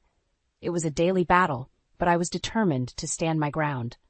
I started making plans, researching my options, and reaching out to friends and family for support. I knew that leaving him wouldn't be easy, but I was ready to face whatever challenges lay ahead. As I looked back on the person I had become, meek, submissive, a shell of my former self, I felt a surge of resolve. No more. I was done being a victim. It was time to take back control and reclaim the life that was rightfully mine. The days that followed were a constant battle, a tug-of-war between my newfound determination and Clayton's relentless belittling. Every morning I would wake up with a sense of dread, wondering what fresh hell awaited me. Despite working long shifts at the hospital, I was still expected to maintain a spotless home and have dinner ready the moment Clayton walked through the door. If anything was out of place or not up to his impossible standards, the verbal onslaught would begin. "What have you been doing all day?" he would snarl, kicking off his shoes and leaving them in the middle of the living room floor. "This place is a pigsty." I would calmly explain that I had just finished a 12-hour shift, but he would dismiss my explanations with a wave of his hand. "Excuses, excuses. That's all I ever hear from you." No matter how hard I tried, it was never enough for him. The laundry wasn't folded to his liking, the dishes weren't cleaned properly, the floors weren't shining bright enough. He would nitpick and criticize every little thing, his voice dripping with contempt. One evening, after a particularly grueling day at the hospital, I came home to find Clayton pacing around the living room, his face flushed with anger. "Where the hell have you been?" he spat as soon as I walked through the door. "I told you, I had to work late," I replied, too exhausted to argue. "There was an emergency, and we were short-staffed." "Oh, that's convenient," he sneered. "You're always working late, aren't you? Or are you just out gallivanting with other men?" I couldn't believe what I was hearing. "Clayton, that's not fair. You know I would never." Before I could finish, he cut me off with a harsh slap across the face. The force of the blow knocked me backwards, and I stumbled, clutching my stinging cheek. "Don't you dare talk back to me," he roared, his eyes wild with rage. "I'm the one who brings home the money, and you ungrateful bitch better show some respect."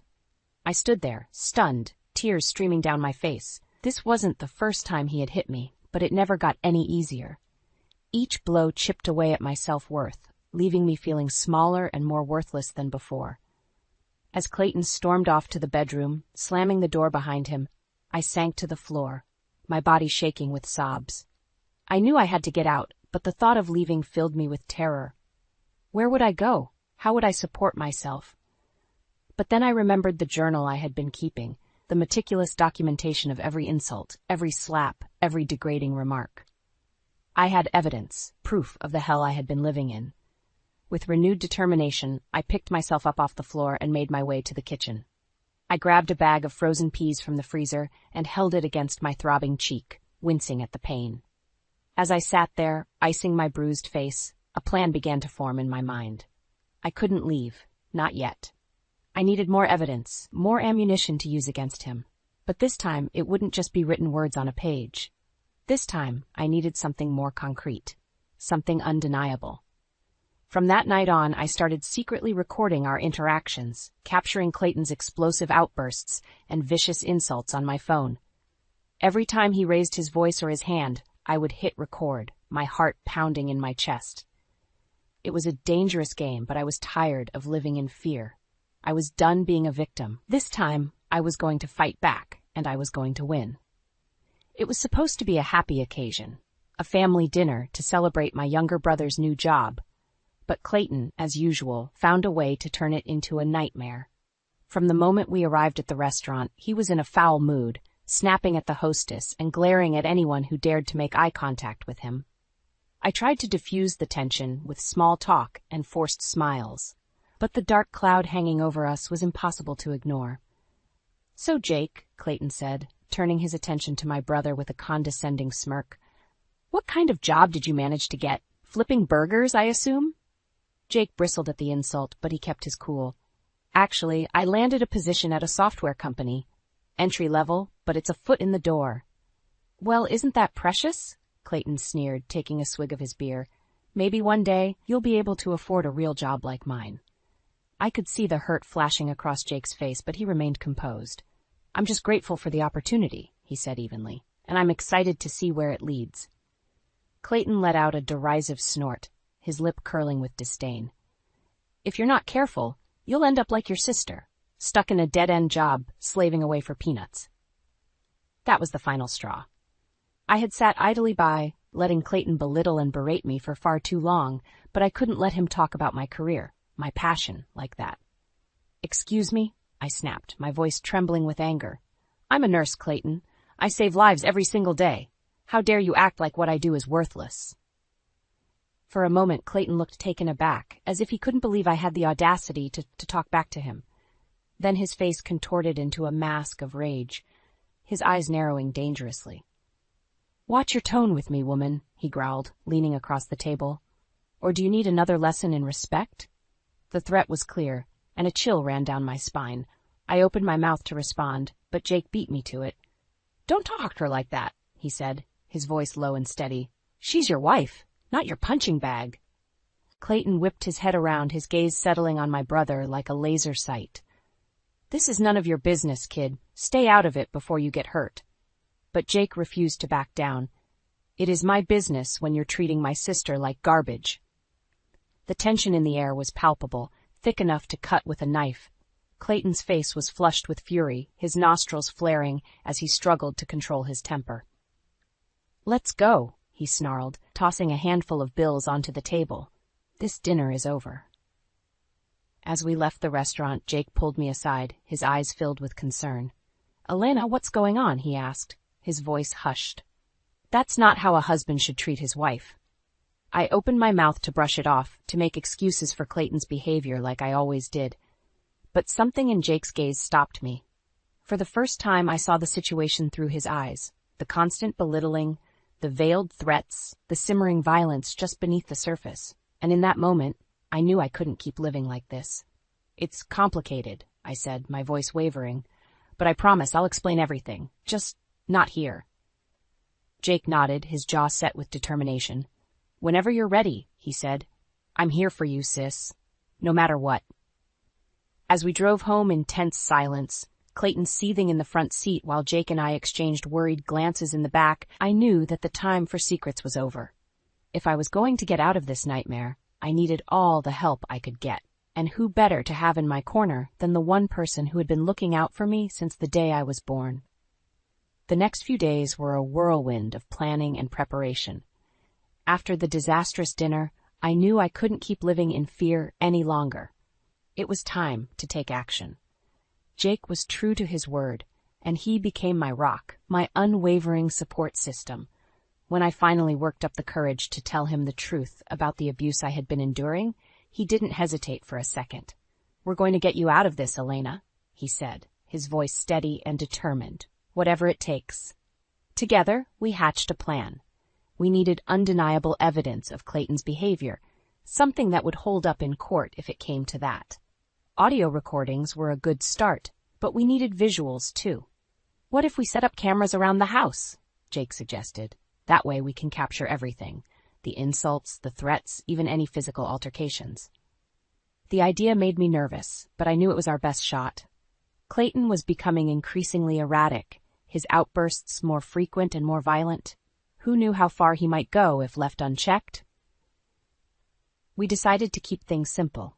A few discreet cameras in the main living areas, nothing too obvious that might tip Clayton off. Jake handled the technical side, ordering the equipment and setting it up while I was at work. The first few days were nerve-wracking, waiting for something to happen. Every time I heard Clayton's heavy footsteps or raised voice, my heart would start pounding, and I would brace myself for the worst. And then, it happened. I was in the kitchen, cleaning up after dinner, when Clayton stormed in, his face contorted with rage. "What the hell is this?" he snarled, thrusting a crumpled piece of paper in my face. It was the phone bill, with a series of numbers highlighted in bold. "Who have you been calling?" he demanded, his voice low and menacing. "Is it another man? Are you cheating on me?" "Clayton, no, it's nothing like that," I protested, trying to keep my voice steady. "Those are just calls to my brother. You know that." But he wasn't listening. In a flash, his hand lashed out. striking me across the face with such force that I stumbled backwards, clutching my stinging cheek. "Don't lie to me, you ungrateful bitch," he roared, advancing on me like a predator cornering its prey. "I work my ass off to provide for you, and this is how you repay me?" I cowered in the corner, my heart racing as he towered over me, his fists clenched at his sides. For a moment I was certain he was going to hit me again, or worse. But then, just as suddenly as it had started, the rage seemed to drain out of him. He straightened up, smoothing his shirt and running a hand through his hair. "Clean yourself up," he said, his voice eerily calm. "You look pathetic." And with that, he turned on his heel and left the kitchen, leaving me trembling and fighting back tears. Later that night, when I was sure Clayton was asleep, I crept into the living room and checked the camera footage. There it was, captured in high definition. The false accusation, the physical assault, the cruel insults. I felt sick to my stomach watching it unfold, but at the same time a sense of grim satisfaction washed over me. This was the evidence we needed, the smoking gun that would finally bring Clayton's reign of terror to an end. From that moment on, the cameras became my silent guardians, recording every twisted scene as it played out. And with each new incident, my resolve only grew stronger. Clayton had pushed me to my breaking point, but this time, I wasn't going to break. This time, I was going to fight back, and I was going to win. The day had finally come. After weeks of planning and gathering evidence, it was time to confront Clayton and put an end to his abuse once and for all. Jake and I had gone over the plan countless times, making sure every detail was perfect. We would sit Clayton down in the living room, away from potential weapons or breakable objects, and present him with the undeniable proof of his actions. The videos, the audio recordings, the documented instances of physical and emotional assault, we had it all. A damning case against him that not even his silver tongue could talk his way out of. As I waited for Clayton to come home from work, my heart was pounding with a mix of fear and anticipation. What if he reacted violently? What if he tried to hurt me, or worse, hurt Jake? But I pushed those thoughts aside. We had come too far to back down now. This was my chance to take back control, to break free from the cycle of abuse that had consumed my life for far too long. When Clayton finally walked through the door, I steeled myself, taking a deep breath to steady my nerves. "Clayton, we need to talk," I said, my voice surprisingly calm. He looked at me with a mixture of confusion and annoyance, clearly not expecting the confrontation. "What's this about?" he asked, setting down his briefcase and loosening his tie. "Let's go into the living room," I replied, gesturing for him to follow. He rolled his eyes but complied, sinking onto the couch with a heavy sigh. "All right, let's get this over with," he grumbled. That's when Jake emerged from the hallway, a grim expression on his face. Clayton's eyes narrowed as he took in the unexpected presence of my brother. "What's he doing here?" he demanded, his voice taking on an edge of hostility. Before I could respond, Jake spoke up. "We know what you've been doing, Clayton," he said, his tone firm and unwavering. "The abuse, the violence, the control, it all stops now." Clayton's face twisted into a sneer, and he opened his mouth to unleash a torrent of insults and denials. But Jake held up a hand, cutting him off. "Don't bother lying," he said. "We have proof."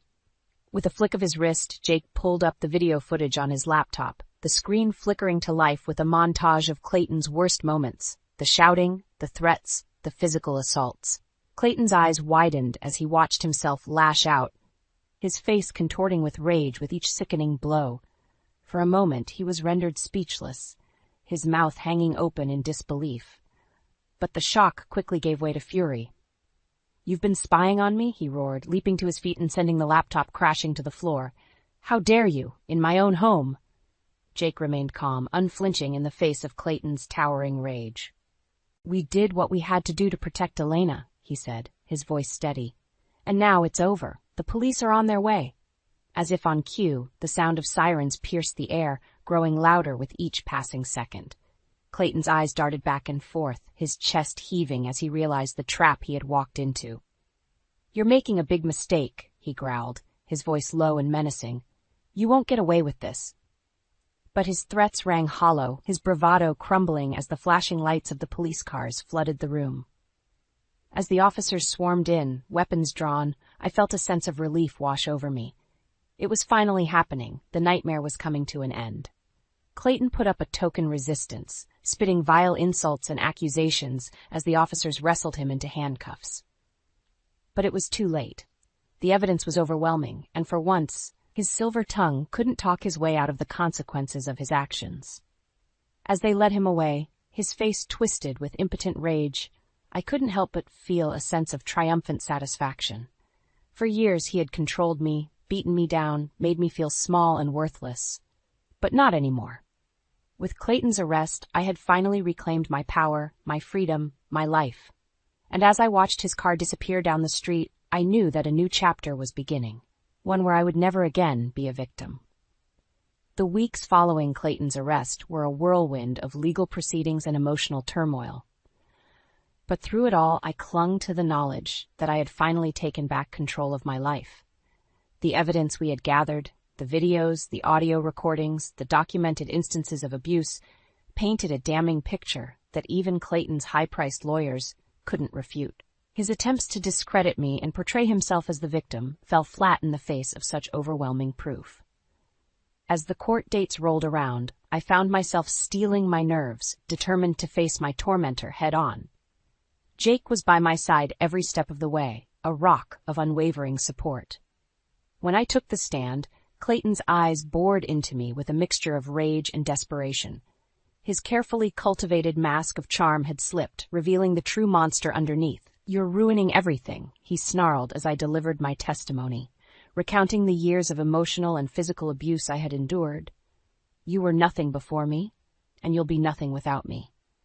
But his words held no power over me anymore. I met his gaze with a calm, unwavering resolve, my voice steady and strong as I laid bare the truth of our twisted relationship. In the end, the evidence was too overwhelming to ignore. Clayton was slapped with a restraining order, barring him from coming within 1,000 feet of me or my family. The judge also awarded me a substantial divorce settlement, ensuring that I would be able to start fresh without the financial burden of our shared assets weighing me down. As the verdict was read, I allowed myself a small, satisfied smile. Justice had been served, and Clayton's reign of terror was finally over. But the true vindication came in the weeks and months that followed, as the ripple effects of his exposure began to take hold. Word of his arrest and conviction spread like wildfire through his professional circles, and the once charming salesman found himself shunned and ostracized. Clients and colleagues alike wanted nothing to do with a man who had been exposed as a violent abuser. Within weeks, he was unceremoniously fired from his high-paying job, his reputation in tatters. The expensive suits and fancy cars were gone, replaced by a humiliating reality of unemployment and social pariah status. As for me, I found myself embarking on a new chapter, one filled with possibility and promise. With the weight of Clayton's oppression finally lifted, I was free to pursue my dreams and ambitions without fear or limitation. I threw myself into my work at the hospital, channeling my newfound strength and resilience into caring for others. My colleagues remarked on the change in my demeanor, the newfound confidence and determination that radiated from me. And in my personal life, I became an advocate for victims of domestic abuse, sharing my story and offering support to those still trapped in the cycle of violence. I knew firsthand the shame and isolation that came with being a victim, and I was determined to be a beacon of hope for others struggling to find their own path to freedom. As I stood at my kitchen window one morning, sipping a steaming cup of coffee and watching the sunrise, I couldn't help but reflect on how far I had come. The woman I was a year ago, cowering in fear and drowning in self-doubt, felt like a distant memory. In her place stood a survivor, a fighter, a woman who had stared down her demons and emerged victorious. The scars of my past would never fully heal, but they served as a reminder of the strength I had found within myself, a strength that no one, not even Clayton, could ever take away. And as the warm rays of the new day washed over me, I couldn't help but feel a sense of hope and optimism for the future. Whatever challenges lay ahead, I knew that I had the courage and resilience to face them head-on. My nightmare was over, and a new beginning awaited. The sun was just beginning to peek over the horizon, casting a warm, golden glow over the city skyline. As I stood by the window, sipping my morning coffee, I couldn't help but feel a sense of peace wash over me, a feeling that had been all too rare in the past. It had been 6 months since Clayton's arrest and the subsequent legal proceedings that had finally freed me from his toxic grip.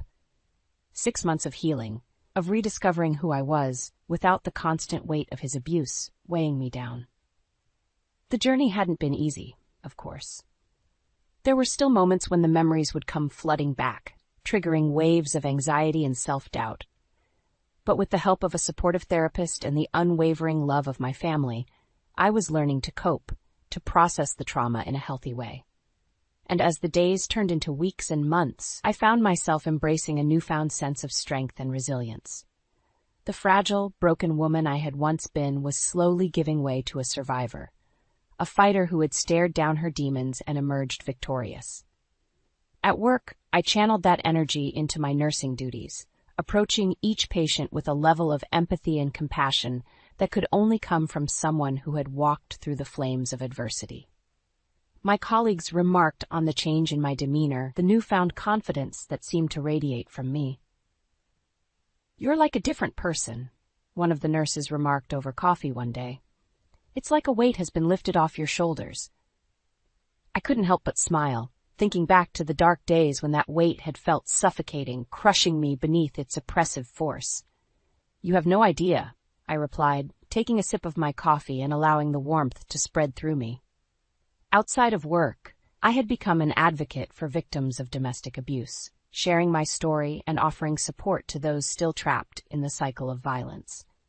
I knew firsthand the shame and isolation that came with being a victim, and I was determined to be a beacon of hope for others struggling to find their own path to freedom. Speaking at support groups and shelters, I would recount my own experiences, pulling no punches in my descriptions of Clayton's cruelty and the emotional turmoil I had endured. But I would also emphasize the importance of staying strong, of never losing sight of one's self-worth in the face of such abuse. "You are not defined by what was done to you," I would tell them, my voice ringing with conviction. "You are a survivor, a warrior, and you have the strength within you to break free." And as I looked out over the faces of those brave souls, their eyes shining with a mixture of pain and hope, I knew that my words were making a difference. They saw in me a living embodiment of what was possible, a woman who had clawed her way out of the darkness and reclaimed her life. Of course, there were still moments when the shadows of my past would creep in, threatening to overwhelm me. But I had learned to confront those demons head-on, to draw strength from the battles I had already won. I would think back to that fateful day when Clayton was led away in handcuffs, his once intimidating presence reduced to a pitiful, impotent rage. I would remember the sense of triumph that had washed over me, the knowledge that I had finally taken back control of my life. And in those moments I would square my shoulders and lift my chin, letting the memories of my hard-won victory fill me with a renewed sense of determination. Because even though the scars of my past would never fully heal, they served as a reminder of the strength I had found within myself, a strength that no one, not even Clayton, could ever take away. As the sun continued its ascent, bathing the city in a warm, golden hue, I took a deep breath and smiled. A new day was dawning, filled with endless possibilities and the promise of a brighter future. My nightmare was over, and a brand new chapter was just beginning.